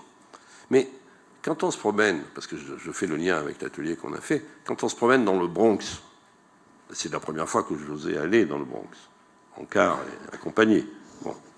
Mais on voit un espace public apaisé, on voit des commerces animés, on a une perception de la sécurité, on voit des opérations d'habitat, qui sont des opérations privées mais mixtes, dans lesquelles il y a une part de logements sociaux, et il y a des projets qui sont menés avec les communautés, et qui permettent, depuis le niveau central jusqu'au niveau le plus local, une qualification de la vie quotidienne. Donc on est assez suffoqué de cette évolution en 20 ans, en 15 ans peut-être. Mais pour autant, la pauvreté n'a pas disparu à New York. La crise des subprimes, la crise mondiale, l'augmentation du chômage a touché New York comme les autres villes. Donc, où sont aujourd'hui les pôles de la grande pauvreté? Comment se manifeste-t-elle à New York? C'est une question que je pose à Cécilia. Et je n'ai pas vraiment des réponses. Il y a probablement des quartiers qui sont restés des enclaves, des quartiers HLM. On sait qu'il y a parmi la jeunesse un taux d'emprisonnement très élevé. On sait aussi qu'il y a peut-être une nouvelle périphicité des très pauvres, hein, parce que moi j'ai l'image dans pas dans les films, dans les télés américaines, ces caravanes qui sont en permanence, dans lesquelles on voit les plus exclus, hein, dans les séries américaines, pardon, les plus exclus, dans lesquelles on voit beaucoup de scènes de violence. Alors bref, comment y a-t-il et comment se manifestent les conditions de la pauvreté aujourd'hui à New York? C'est pour moi un peu mystérieux. Voilà. Ok, merci. Je vais prendre une par une dans l'ordre, c'est le plus simple. Donc la première sur la place du maire en tant qu'acteur et qu'agent extrêmement puissant de l'urbain. Je pense que le maire français et le maire américain n'ont pas le même portfolio, n'ont pas la même mission. Le maire américain, comme vous disiez, il est en charge du urbanisme, des parcs et jardins, mais il est aussi en charge de l'éducation, il est en charge de la police, et il est en charge des prisons. Donc il est un petit président, en fait. Il est comme s'il était président sur un territoire un peu plus petit. D'ailleurs, maire Bloomberg, il a fait toute sa campagne, et c'est la façon dont les New-Yorkais vont le juger, c'est avant tout sur l'éducation et sur la sécurité. Donc deux missions que les maires français ne contrôlent pas. Donc ça, je pense que ça change complètement la donne. Ce qui change aussi la donne, c'est que depuis les années 80 et depuis Reagan, il y a eu un désinvestissement du gouvernement national, du gouvernement fédéral de Washington dans les villes. Et donc avant, par exemple, il y a un département du logement, HUD, à Washington. Avant, le moyen le plus facile de faire du logement dans n'importe quelle ville américaine, c'était de demander de l'argent au gouvernement national, et ensuite on le recevait et on faisait du projet. Et en fait, depuis maintenant 15-20 ans, on reçoit pratiquement rien. Donc même quand on veut construire une nouvelle ligne de métro à New York, la part de financement fédéral est minime. Et donc les maires sont un peu laissés à eux-mêmes, ont été laissés à eux-mêmes depuis 20 ans, où ils ont énormément de pouvoir, mais en même temps ils ont la responsabilité et la charge unique du destin des villes pour lesquelles ils sont élus. Et donc il y a une forme de, je pense, de sophistication meilleure qui s'est mis en place depuis les 10 dernières années. Et vous avez beaucoup de gens, par exemple, comme Bloomberg, qui sont pas des politiques de métier, qui sont des gestionnaires, finalement, et qui vont se faire élire dans les grandes villes américaines, et qui ont une vision totalement différente de la gestion de la ville qui aurait pu s'opérer il y a à peu près 20 ans. Et donc ce que Bloomberg a fait quand il est arrivé, c'est qu'il a organisé de manière assez hiérarchique et de manière assez serrée toute son administration, où on a donc le maire qui est élu au suffrage universel et direct, et ensuite il a des maires adjoints, il en a 5 ou 6, et ces maires adjoints sont les responsables hiérarchiques des commissioners. Qui ont, donc par exemple, ma boss, Amanda Burden, elle répond directement à l'adjoint maire du développement économique, qui lui est responsable pour 5 ou 6 agences, pas seulement la sienne. Donc il y a une structure hiérarchique assez importante, et ce qui permet au maire adjoint, par exemple, nous, on répond pour le maire adjoint qui a aussi 5 ou 6 agences, par exemple l'agence des transports, l'agence des parcs et jardins, l'agence qui s'occupe du logement social comme l'agence HLM. Et donc le maire adjoint, quand on fait du projet, a pas même la possibilité, a l'obligation de dire à tous ses commissionneurs: ça m'est égal si vous n'êtes pas complètement content de la manière dont le projet est géré, le maire veut que le projet soit géré de cette façon-là, vous avez tous des missions différentes, mais il va falloir que tout le monde travaille ensemble pour le projet, même si des fois ça veut dire que vous travaillez un peu contre la mission même qui était la vôtre. Et donc c'est un système qui permet de faire de la transversalité assez rapidement, parce qu'elle est forcée finalement, parce que c'est pas naturel pour les agences de travailler ensemble sur des projets qui peuvent les forcer à prendre des décisions qui sont un peu à contre-nature pour elles, ou à contre-nature pour la façon dont elles ont fonctionné depuis des dizaines d'années. Et donc le système du maire adjoint et du maire permet ça aussi. Je pense que ce qui permet ça d'autant plus, c'est que ces maires adjoints ou ces commissionneurs, ce ne sont pas des élus. Ce sont des gens qui ne sont pas non plus... Quelques-uns sont issus de l'administration, travaillaient dans une agence, puis ils ont grimpé les échelons les uns après les autres. Mais la plupart du temps, c'est des gens qui sont extérieurs et que le maire va mettre à la tête d'une agence parce que le maire trouve que c'est des bons managers de manière générale. Donc il y en a pour beaucoup, ils connaissent pas forcément le sujet dont ils vont être responsables pour les années qui viennent, mais parce que ces gens-là n'ont pas de carrière politique avant ou après qui est indépendante du maire, c'est beaucoup plus important pour eux que le maire soit content de leurs efforts et de leur travail. Et donc, du coup, ça force tout le monde à finalement, tout le monde, du maire jusqu'à moi-même ou les personnes qui travaillent avec moi à l'agence d'urbanisme, on travaille tous pour le même agenda politique. Et ça, c'est très, très clair. Et donc, ça permet, je pense, de faire du changement beaucoup plus rapidement parce qu'on est très serré finalement de la manière dont on gère la ville. Donc ça c'est la première parce que donc la deuxième sur le commerce, c'est quelque chose qui est en fait historique. On en discutait avant à New York quand en 1916 le premier plan d'urbanisme a été mis en place à New York. Les commerçants qui étaétaient sur la 5e avenue voyaient d'un très mauvais œil le développement d'un nouveau commerce qui était un commerce d'immigrants qui étaient sur l'ouest de Manhattan. C'était souvent des immigrants juifs qui étaient arrivés il n'y a pas longtemps et puis qui ouvraient leur petit commerce sur la 5e avenue parce qu'ils pouvaient s'installer là. Et donc les grands marchands de la 5e avenue qui étaient là depuis 50 ans, 100 ans, voyaient d'un très mauvais œil que n'importe qui puisse avoir une adresse à la 5e avenue alors qu'ils avaient travaillé très dur pour que ce soit quelque chose de prestigieux. Et donc c'est ces marchands de la 5e avenue qui ont amené l'idée à la mairie d'utiliser le zonage pour décider quel type de commerce pouvait être dans quel quartier. Et donc c'est eux les premiers qui ont dit on ne veut pas que la 5e avenue n'est pas un endroit où on est censé acheter son pain pour tous les jours, où il est censé avoir un supermarché. Quand on va à la 5e avenue, on va faire du shopping régional, où on y va pour quelque chose de particulier et d'important. Et donc, il faut que tous les commerces de la 5e avenue soient forcés d'être des commerces régionaux. Autrement, ça n'a plus de sens. Et nous, on va perdre la valeur de notre terrain, on va perdre la valeur de notre commerce. Et donc, c'est comme ça que l'idée de réguler le commerce est venue à New York.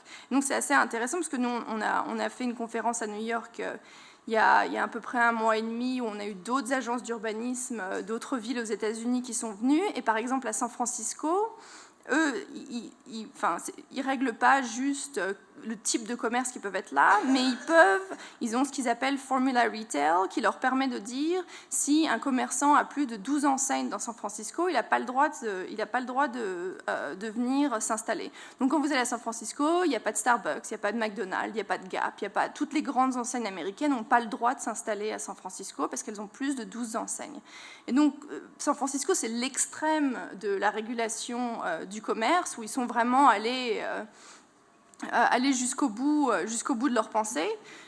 Mais donc ça fait partie des outils qu'on a aux États-Unis pour faire de la ville et pour réguler la ville. Et c'est une vision complètement différente de ce qu'on a en France.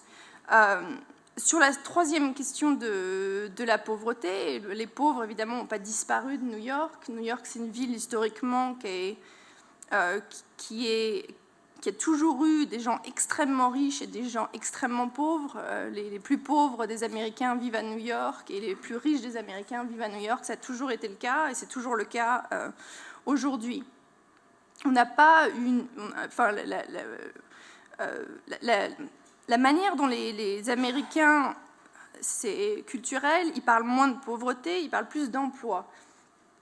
Donc si on a un emploi, même si c'est un emploi qui est sous-payé, qui est mal payé, même si on en a 3 et qui sont sous-payés aussi, c'est comme ça qu'on mesure si les gens sont intégrés dans la société ou pas et s'ils ont réussi ou pas. Donc même si on a 2-3 emplois et que c'est 2-3 emplois à mi-temps et qui sont sous-payés, si les chiffres de l'emploi sont bons, on considère que socialement, on a réussi. Le pire qu'on puisse faire pour un Américain, c'est de ne pas lui donner la possibilité de travailler.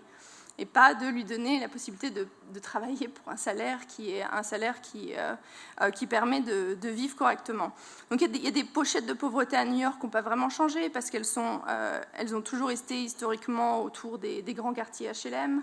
Donc, où, quand vous voyez dans un quartier une concentration de quartiers HLM, généralement vous avez une grande concentration de pauvreté. Parce qu'en plus, pour le logement social à New York et aux États-Unis de manière générale, il est vraiment pour les très pauvres. Et donc, il y a beaucoup de gens qui ne travaillent pas et qui vivent dans ces quartiers-là. Donc, on n'a pas changé la population new-yorkaise les 10 dernières années avec ce projet. Ce qui se passe aussi, c'est que la population de New York, elle change tous les jours. Ce qui fait la démographie de New York, c'est l'immigration. Donc, il y a une pauvreté qui arrive tous les jours à Kennedy et qui s'installe à New York. Donc, je pense que la manière dont on mesure le succès, encore une fois, en termes de politique publique pour la pauvreté et pour l'insertion vers la classe moyenne, c'est plus est-ce qu'on offre de l'emploi, est-ce qu'on offre de l'opportunité, est-ce que c'est possible d'avoir une éducation supérieure si quelqu'un le veut, est-ce qu'ils peuvent avoir accès au crédit, par exemple, pour pouvoir s'offrir une éducation supérieure. Et c'est plus dans ces termes-là qu'on en parle. Mais d'un autre côté, il y a eu une reconnaissance l'année dernière assez vraiment transparente de l'administration Bloomberg qui avait des pochettes de pauvreté très importantes et il y avait surtout des sous-populations qui étaient toujours extrêmement pauvres. Et maintenant, il y a une politique publique assez importante qui est financée en partie par la fortune personnelle du maire, qui se concentre sur les jeunes hommes noirs et latinos. Et donc il y a une sous-population, et ce n'est pas juste les noirs et les latinos, c'est les jeunes noirs et latinos, et c'est les jeunes hommes noirs et latinos. C'est vraiment la sous-population des gens qui ont le plus de mal à entrer dans la classe moyenne et qui, depuis des générations, ont le plus de mal à s'insérer économiquement et socialement dans la société américaine. Et donc, c'est une initiative qui se concentre sur cette population-là et qui travaille, encore une fois, en transversal avec toutes les agences de la ville de New York, en allant du logement à l'éducation, à la santé, à la police, à la prison, et qui essaye de comprendre quels sont les schémas de vie finalement de ces populations-là et comment est-ce qu'on peut intervenir plus en amont et éviter à la grande majorité de ces jeunes noirs et latinos de toujours répéter le cercle vicieux de la criminalité et de la prison. Merci. Sur ce thème de la pauvreté et puis du Bronx, nous avons l'intention de prolonger l'atelier New York en invitant à une date qui n'est pas encore définie, Majora Carter, qui est la passionnariat du Bronx, et qui nous racontera aussi des choses peut-être moins idylliques que ce que tu as dit, Laurent, parce qu'elle insiste quand même sur le taux d'incarcération, sur la quantité d'asthme, etc., bien que la situation se soit beaucoup améliorée. Mais c'est important aussi de noter qu'il y a une parole qui vient des quartiers, c'est-à-dire une initiative qui vient des quartiers. C'est encore une fois assez différent du cas français. Avant de donner la parole à tous les professionnels qui sont ici, qui, à mon avis, ont très envie de poser des questions, moi j'en avais juste une que j'avais posée à Amanda Burden, pour laquelle j'avais eu une réponse partielle, qui était est-ce que le processus de la High Line serait possible dans le Bronx ? C'est-à-dire l'incitation à construire davantage et ce type de montage pourrait-il marcher ailleurs qu'à Manhattan, ailleurs que dans un lieu, au fond, qui pour l'instant au départ n'était pas valorisé, mais qui avait un potentiel énorme.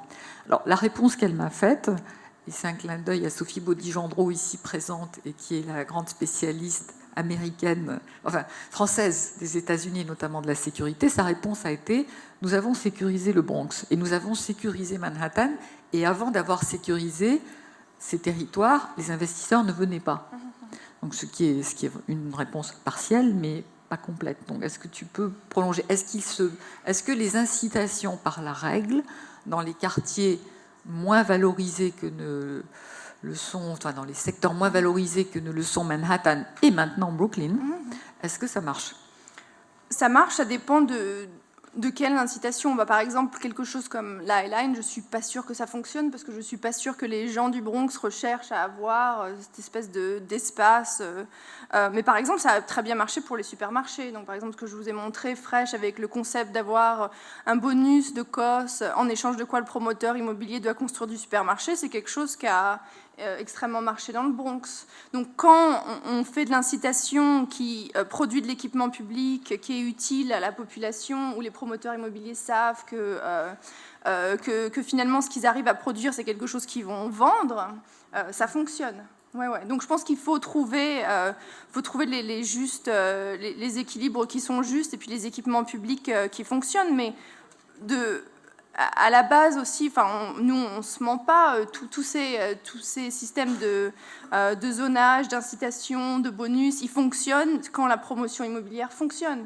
Ça fonctionne parce que Manhattan, c'est la ville globale du développement immobilier, et parce que le terrain à Manhattan a toujours une valeur incroyable. Ce n'était pas le cas dans les années 60 ou 70. Mais on pense que maintenant, New York a grossi considérablement les 10-15 dernières années, continue à grossir considérablement. Donc plus il y aura de monde qui vient, c'est la loi de l'offre et de la demande, plus le terrain et l'immobilier auront de la valeur, plus on aura les moyens de faire de l'urbanisme de projet par l'incitation avec le zonage. Ça fait partie. Si on commence à perdre complètement la population de New York comme il y a 20 ans, il faudra avoir une démarche différente. Mais c'est la démarche de l'incitation, c'est une démarche qui fonctionne dans le contexte économique, social et démographique dans lequel on est maintenant. La parole est à vous, qui la demande. Si. Pouvez-vous vous présenter, s'il vous plaît? Bonsoir. Alors, attendez. Oui. Bonsoir, je m'appelle Charlotte Rocoquillon. Je suis géographe et je fais mes études à l'Institut français de géopolitique. Et j'ai fait une thèse sur New York et sur la gentrification de Harlem en particulier. Et donc, j'ai pas mal étudié justement tous ces processus de requalification, notamment parce qu'il y en a eu 2 qui ont été extrêmement conflictuels et problématiques à Harlem. Et du coup, ça prend tout à fait le contre-pied de cette présentation idyllique et angélique de la vision de la ville à New York. Alors, je vais faire un petit peu l'avocat du diable, mais bon, donc en l'occurrence, à Harlem, il y avait une initiative de la communauté. Alors, par exemple, sur le cas de l'Université de Columbia et de son projet d'expansion, il y a eu 2 plans qui ont été examinés par City Planning de façon concurrente. Le plan est élaboré par la communauté au cours de 15 années de travail et de concertation, et le plan de l'université, multimillionnaire aussi, etc. Voilà. Et donc, finalement, ça a été le plan de l'université qui a été retenu. C'était le plan de l'université pour lequel, dans ce cas-là, l'expropriation a été travailler et concerter aussi avec les pouvoirs publics. Alors en l'occurrence, c'est pas le maire qui a le pouvoir d'expropriation, mais c'est l'État de New York. Mais enfin, il y avait une coalition d'intérêts qui finalement est allée complètement à l'encontre de la parole des habitants et en tout cas de leur volonté exprimée. Sur la question de inclusionary zoning, de la même façon, les communautés, notamment à Harlem, reprochaient énormément que tous les affordable housing qui étaient annoncé comme promouvoir du logement social, protéger la population, était en fait en complète disproportion par rapport aux revenus directs des habitants, puisque le mode de calcul du logement abordable est fait sur les revenus médians de toute l'aire métropolitaine et non pas de la ville de New York, ce qui crée un décalage et que donc il y avait toute une classe moyenne qui était déjà privilégiée. Sur la question de la 125e rue et de la redynamisation, en tout cas sur les 3 dernières années, ça a plutôt été pas un grand succès, la requalification de la 125e rue, et le type d'activité qui est envisagé n'est pas du tout historique par rapport à ce que le quartier était. C'est-à-dire que ça tend plutôt à reconstruire une nouvelle 42e rue ou 34e rue plutôt qu'autre chose. Donc voilà, je vais m'arrêter là, mais c'est quelques petits points pour un petit peu prendre le contre-pied. Voilà. Merci. Je veux dire quelque chose dès le début qui fonctionne pour les trois questions, les 3 sujets. Tous ces projets, que ce soit Columbia, que ce soit l'inclusionary zoning, que ce soit la 125e, ils sont tous passés par URLUP. Et ils ont tous été adoptés. On ne peut jamais satisfaire tout le monde. Enfin, en tant qu'urbaniste, je crois qu'on est tous d'accord là-dessus. C'est pas possible. Il n'y a jamais de projet difficile où tout le monde, à la fin du projet, sort en disant « c'est génial, si on avait pensé il y a 10 ans, ça aurait été tellement mieux ». C'est pas le cas. Il y a toujours des conflits, il y a toujours des rapports de force, il y a toujours des gens, des gagnants, des perdants, etc. Ce qu'on fait sur chacun de ces projets, c'est qu'on travaille pendant des années avec les élus locaux, avec les communautés de quartier. Je peux dire, sur Coney Island, j'ai travaillé pendant 4 ans sur ce projet. Aujourd'hui, je suis sûre qu'en l'espace de 5 minutes, je peux trouver quelqu'un qui trouve que c'est un projet qui n'est pas bon. Mais ça ne veut pas dire que ce n'est pas un projet qui est important et qui fonctionne pour New York dans les 10-15 prochaines années. Ça veut dire qu'on n'a pas réussi à satisfaire tous les New-Yorkais. Donc voilà, c'est ce que je veux dire dès le début. Et oui, il y a eu à Columbia, il y a eu 2 plans. Il y a eu le plan que les communautés ont mis en place, le 197C, c'est ça, voilà. Et ensuite, il y a eu le plan de Columbia. Et il y a eu une vision très claire dès le début de l'administration Bloomberg. Et ça, on peut être d'accord ou ne pas être d'accord. Chacun est libre de son choix. Il y a une vision très claire que ce qu'on appelle l'expansion institutionnelle est extrêmement important, que les universités et les hôpitaux à New York, c'est les employeurs de demain, qu'on n'est plus une ville industrielle, qu'on est une ville de services. Et donc il faut s'assurer que tous ces acteurs-là continuent à grossir et continuent à grandir. Et donc la mairie a travaillé avec Columbia, mais aussi a travaillé avec les élus locaux. Encore une fois, le plan de Columbia, c'est un plan qui a été adopté par l'élu local de Harlem quand il est passé. Et donc, voilà. Enfin, à la fin, il y a une démocratie participative. URLUP est construit contre cette démocratie participative. Si l'élu local avec lequel on travaille, à la fin, est satisfait du projet et réussit à négocier ce qu'il veut ou ce qu'elle veut en échange du projet avec le promoteur immobilier, dans ce cas-là Columbia, et assurer de pouvoir travailler avec cet acteur dans le futur pour le bien du quartier. C'est un projet qui est adopté. Donc, de notre point de vue à l'agence d'urbanisme, c'est un projet qui a du succès. Un projet qui ne fonctionnerait pas, ce serait un projet qui n'arriverait pas à l'adoption. Et on en a eu quelques-uns. Il y a quelques fois, la communauté ou l'élu local ne veut absolument pas du projet, et on a beau négocier pendant des années, et ça se voit l'échec. Donc dans ces cas-là, pour ces 3 projets-là, c'est des projets qui sont passés. Donc il y a eu un espèce de consensus politique qui s'est passé pour ces projets-là. Donc c'est l'échec de la 25e rue, ça ne marche pas. C'est pas que ça marche pas, c'est qu'il s'est passé très peu de choses. C'est-à-dire qu'on a passé le texte, la loi de zonage a été passée en 2007 ou en 2008, et 8 mois après, l'économie s'est écroulée. Donc il y a eu peut-être un projet qui s'est construit sur la 125e rue, alors que c'est un plan qui en prévoit 20, 30, etc. Donc c'est pas possible. Voilà, notre vision, on pense, est une vision qui est une vision correcte et qui va fonctionner, mais ensuite elle n'a pas été mise en place par les promoteurs immobiliers parce qu'il n'y a pas eu de construction. D'autres questions ou réactions?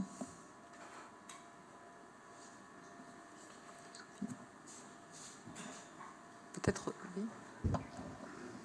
Moi, j'ai 2 questions très simples. Merci, Ariella. Combien vous êtes, d'une part, hein, c'est juste rapporté aux 8 millions d'habitants. Et vous avez cité le dossier des 125 projets ou des 128 projets qui étaient une obligation et qui étaient remis tous les 4 ans.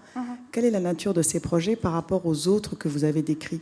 Quelle est leur différence? Parce que je suppose qu'il y a bien plus de 128 projets qui se réalisent pendant ces 4 ans sur un territoire aussi vaste.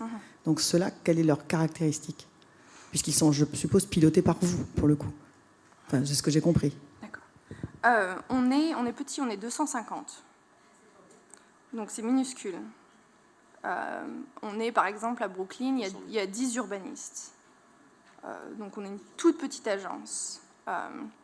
Et encore une fois, on est petit parce qu'on fait de la règle, on ne fait pas de la mise en place, on ne fait pas de la maîtrise d'ouvrage directe, et parce que, encore une fois, la philosophie de New York, c'est pas qu'il y a un urbaniste derrière chaque projet, c'est qu'on écrive la règle et qu'ensuite la ville se construise. Donc ça nous permet d'avoir une petite taille et de faire beaucoup, parce que c'est une philosophie différente. PlaNYC, donc 128 projets, il n'y en a que quelques-uns dont on a la responsabilité, Et tous ces projets ont une agence qui est responsable, qui est différente. Donc l'agence d'urbanisme, sa responsabilité pour Plaine-Voici, c'est canaliser la démographie au bon endroit. Mais ce sont des projets financés par les fonds publics, pour le coup, ceux-là ? Quelle est leur particularité ? Parce que vous avez dit qu'ils sont de nature très diverse, mais c'est très peu de projets. Ils ont été choisis parce que c'est des projets qui étaient estimés faire la plus grande différence pour les 30 prochaines années. Donc si on veut... Tu peux peut-être dire quel type de projet ? Par exemple, un des projets, c'est construire 1 million d'arbres d'ici 2030. Ou un des projets, c'est gérer les déchets différemment à New York pour qu'on n'ait plus à les vendre à la Caroline du Sud. Enfin, c'est des projets extrêmement précis. Ça va sur l'énergie, ça va sur l'eau, ça va sur l'urbanisme. Les toits plantés, par exemple, c'est un projet. Le toit planté, c'est un projet. Donc, c'est un des 128 projets. Ce sont des thèmes, en fait. Plus que des projets physiques, ce sont des thèmes. Enfin, ce sont des thèmes avec des traductions très concrètes, en fait. Voilà, exactement. Ça peut donner des idées métropolitaines, n'est-ce pas, messieurs Grand Paris ? Je voudrais compléter cette question. Cécilia nous explique un peu plus la façon dont l'agence intervient sur la question de l'architecture et ce qu'elle appelle la façon dont vous concevez le design. C'est-à-dire comme une façon de percevoir une qualité globale d'une réalisation, mais qui n'est pas la traduction d'une architecture en tant que telle. Voilà, donc nous, on a, à l'agence d'urbanisme, d'ailleurs personne à New York n'a pour mission ou n'a le droit finalement de juger de l'architecture d'un projet et de décider que le projet est viable ou pas viable dépendamment de son architecture.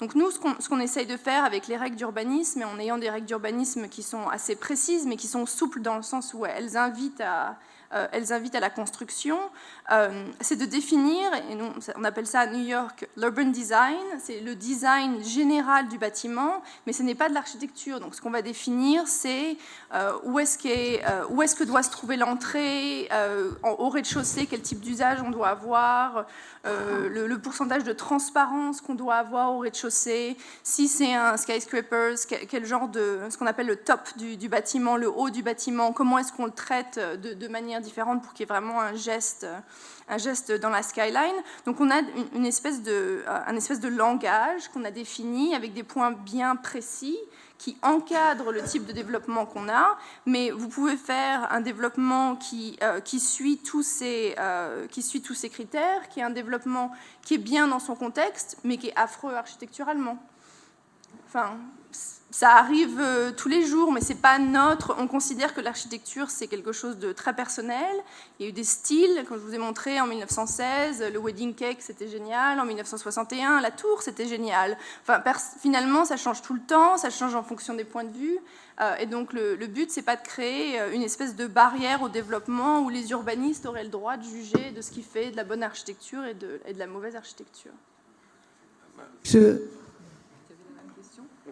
Il y avait peut-être quelque chose que tu pouvais préciser sur la manière dont les projets sont présentés. Ça a beaucoup surpris le public français. En fait, les projets ne sont pas présentés par les concepteurs. Ils sont présentés par un juriste qui fait go-between avec l'administration et qui négocie avec l'administration. Et l'architecte ne doit pas rencontrer. Il se trouve qu'Amanda Burden avait rencontré Christian de Porzampar parce qu'ils ont été mis à la même tribune à Paris. Et il a été engueulé par son juriste qui lui a dit « tu peux être accusé de collusion et ça peut faire sauter complètement le projet ». Donc il y a une sorte de médiation par les juristes qui est une chose très, très surprenante et très, très intéressante. Oui, donc nous, on travaille... Quand on travaille sur un projet, on peut travailler pendant 2-3 ans et on ne rencontre jamais le promoteur immobilier la plupart du temps. Et on va rencontrer une équipe qui va être soutenue par des avocats du droit immobilier qui vont être la tête de l'équipe en réalité. Et je pense qu'il y a 2 raisons. Un, c'est l'administration américaine et le gouvernement américain a toujours eu extrêmement peur de la corruption. Enfin, c'était un gouvernement corrompu pendant très longtemps à tous les niveaux, au début de la formation du pays. Et donc, créer une espèce de séparation professionnelle entre les gens qui prennent les décisions et les gens qui sont en train de demander quelque chose est extrêmement importante. Et puis, il se trouve que le zonage à New York, c'est quelque chose d'extrêmement complexe, finalement. Et donc, la plupart des promoteurs immobiliers qui veulent développer leur terrain et la grande majorité des architectes qui ne sont pas forcément des architectes qui travaillent que à New York, qui travaillent dans d'autres villes aussi, ils ne sont pas familiers avec les règles de zonage particulier à New York. Et donc, quand ils embauchent un avocat du droit d'immobilier pour faire partie de leur équipe, ce qu'ils essayent de trouver, c'est quelqu'un qui va pouvoir décoder la manière dont ça fonctionne, qui va parler le même langage que nous, on parle à l'agence d'urbanisme, et qui va s'assurer qu'il y a, encore une fois, cette espèce de mur professionnel entre des décisions qui pourraient être prises moins professionnellement s'il pouvait y avoir plus de rapports entre le milieu politique et la commissionnaire et puis les promoteurs immobiliers.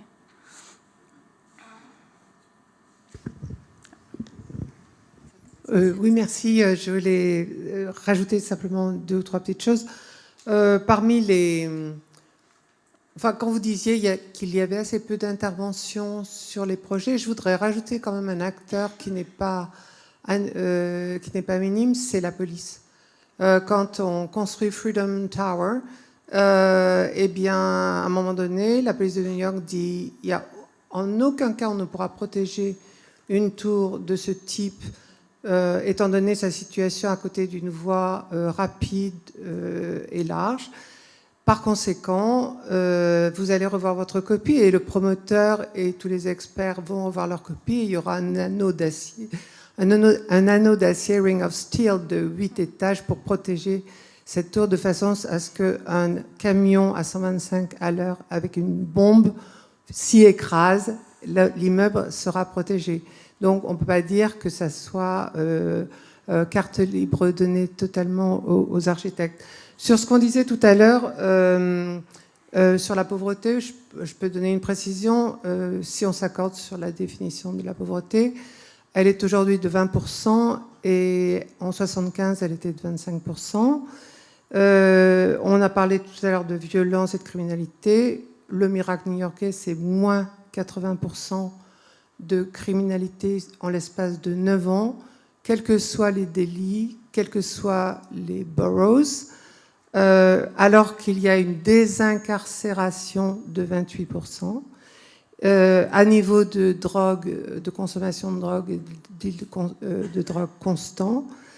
Et on peut donc parler, bon, il y a des contreparties, malheureusement, que je n'ai pas le temps d'évoquer, mais on peut dire qu'effectivement, là aussi, il y a une vraie réussite new-yorkaise. Enfin, dernier point, ce qui me semble que vous avez très bien montré qu'il est important de souligner pour un public français, c'est que l'initiative part très souvent de la base d'une association.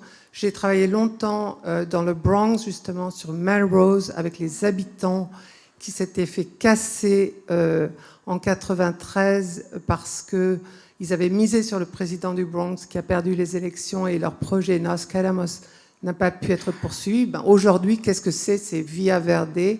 C'est une rue au nom de Yolanda Garcia. Et ils ont réussi. Et tout ça est parti de la base et a été, à un moment donné, soutenu par les pouvoirs publics. Je pourrais vous donner plein d'exemples où, à un moment donné, voyant cette initiative exceptionnelle, les pouvoirs publics se disent « mais on soutient ». Ce sont vraiment des professionnels, ces habitants-là, on les soutient.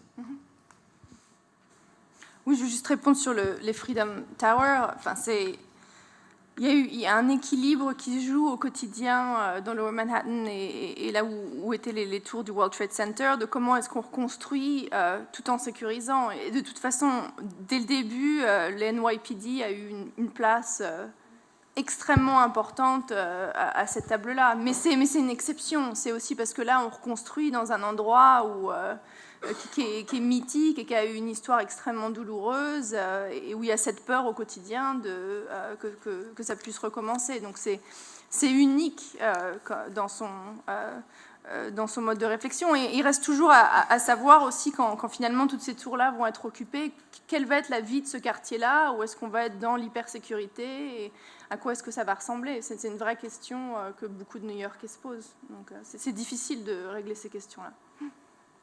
Oui, donc Laurent Gaillard, directeur de l'urbanisme à la ville de Grenoble. Rassurez-vous, je ne vais pas compléter votre conférence que je trouve admirable. Je trouve très intéressant en tant que responsable de l'urbanisme de partager de l'intérieur ce que vous faites et votre démarche peu importe si après des gens considèrent que ça marche pas, mais c'est très important de connaître votre démarche.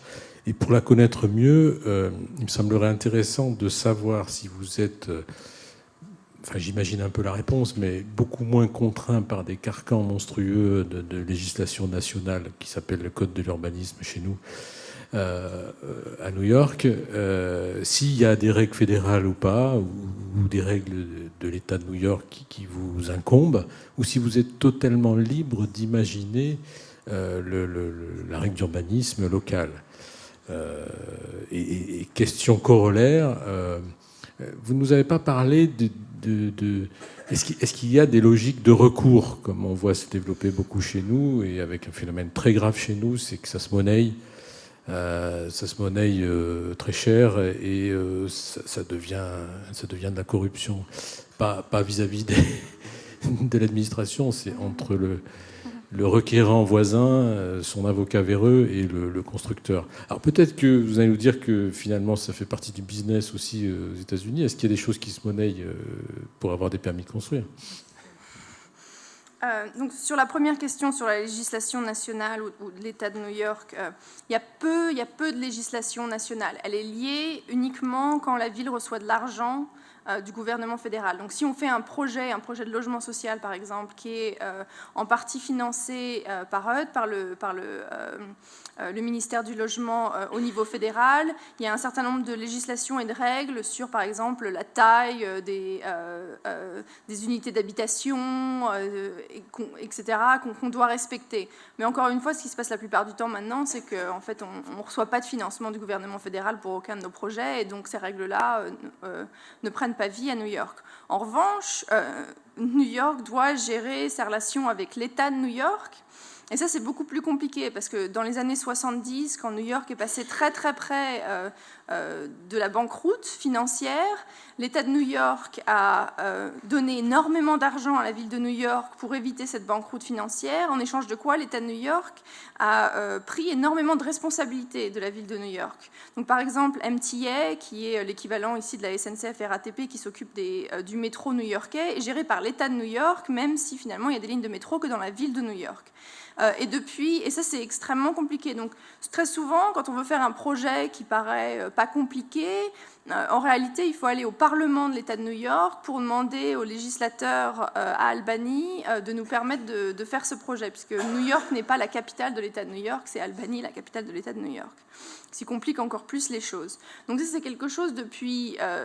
Mayor Bloomberg en particulier s'est battu énormément pour que ces responsabilités qui devraient être des responsabilités de la ville redeviennent des responsabilités de la ville. Donc par exemple, une des premières choses qu'il a fait quand il était élu, puisqu'il a fait une campagne sur l'éducation, l'éducation était à la base new-yorkaise. Dans les années 70, c'est l'État de New York qui a repris les rênes, et donc un de ses premiers axes, c'était de négocier avec l'État de New York pour que l'éducation redevienne une fonction entière du maire de New York, et que le maire de New York soit le chef du commissionnaire de l'éducation, l'équivalent du commissionnaire de l'éducation. Donc on est encore dans ces rapports de force historiques un peu compliqués avec l'État, mais on espère petit à petit que la ville puisse récupérer l'ensemble de son portfolio, l'ensemble de ses missions, parce que maintenant la ville a prouvé qu'elle pouvait s'occuper d'elle-même sans avoir besoin de l'État. C'est d'ailleurs un peu l'inverse qui s'est opéré les 10 dernières années.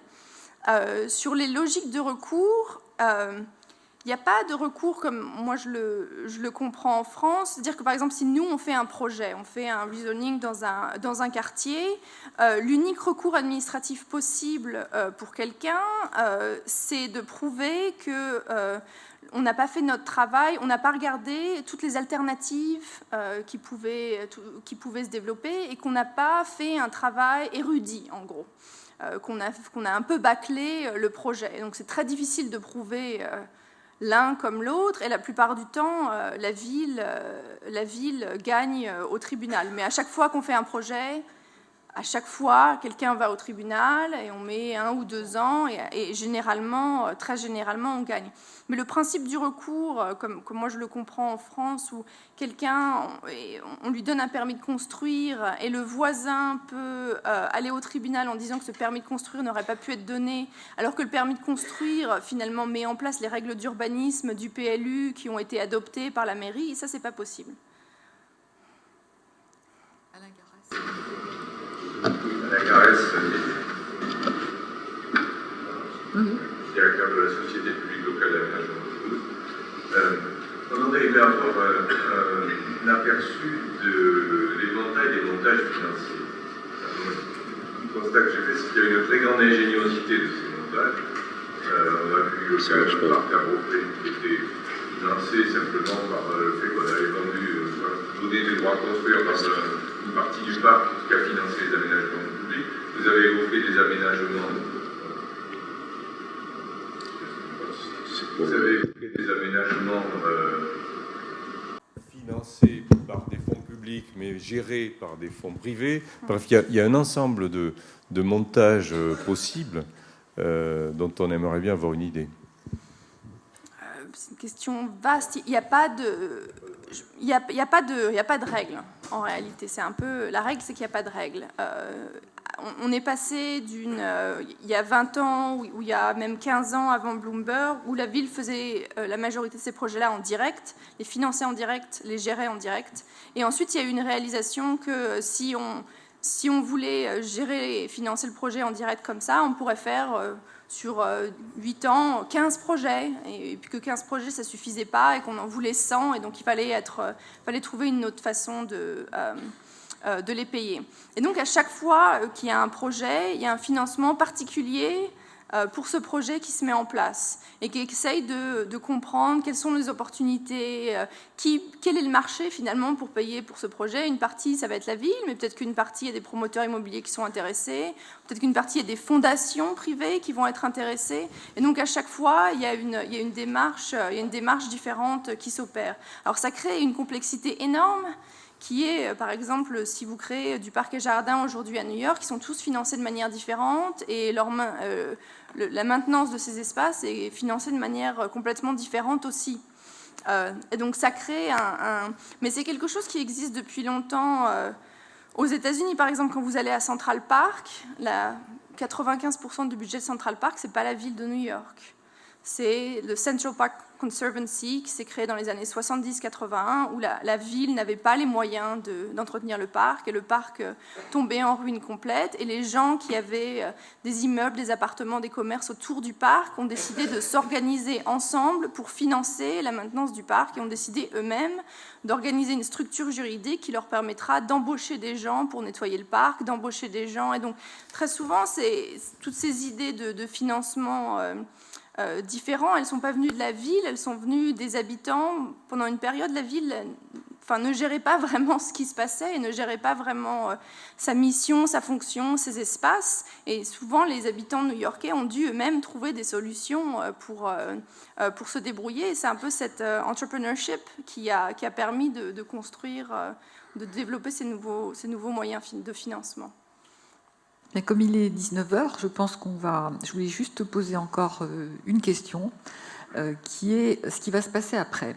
Parce que je crois que vous avez compris que il n'y a pas de différence fondamentale entre la France et les États-Unis ou d'autres pays du monde sur le fait que rien ne bouge si les politiques ne sont pas très très fortement engagés, n'ont pas une vision, ne protègent pas leur administration et ne font pas preuve de courage. Or, c'est le cas du maire actuel, quelles que soient les critiques qu'on puisse en faire. C'est un maire aménageur, et son mandat s'achève janvier 2014, et il ne peut plus se représenter.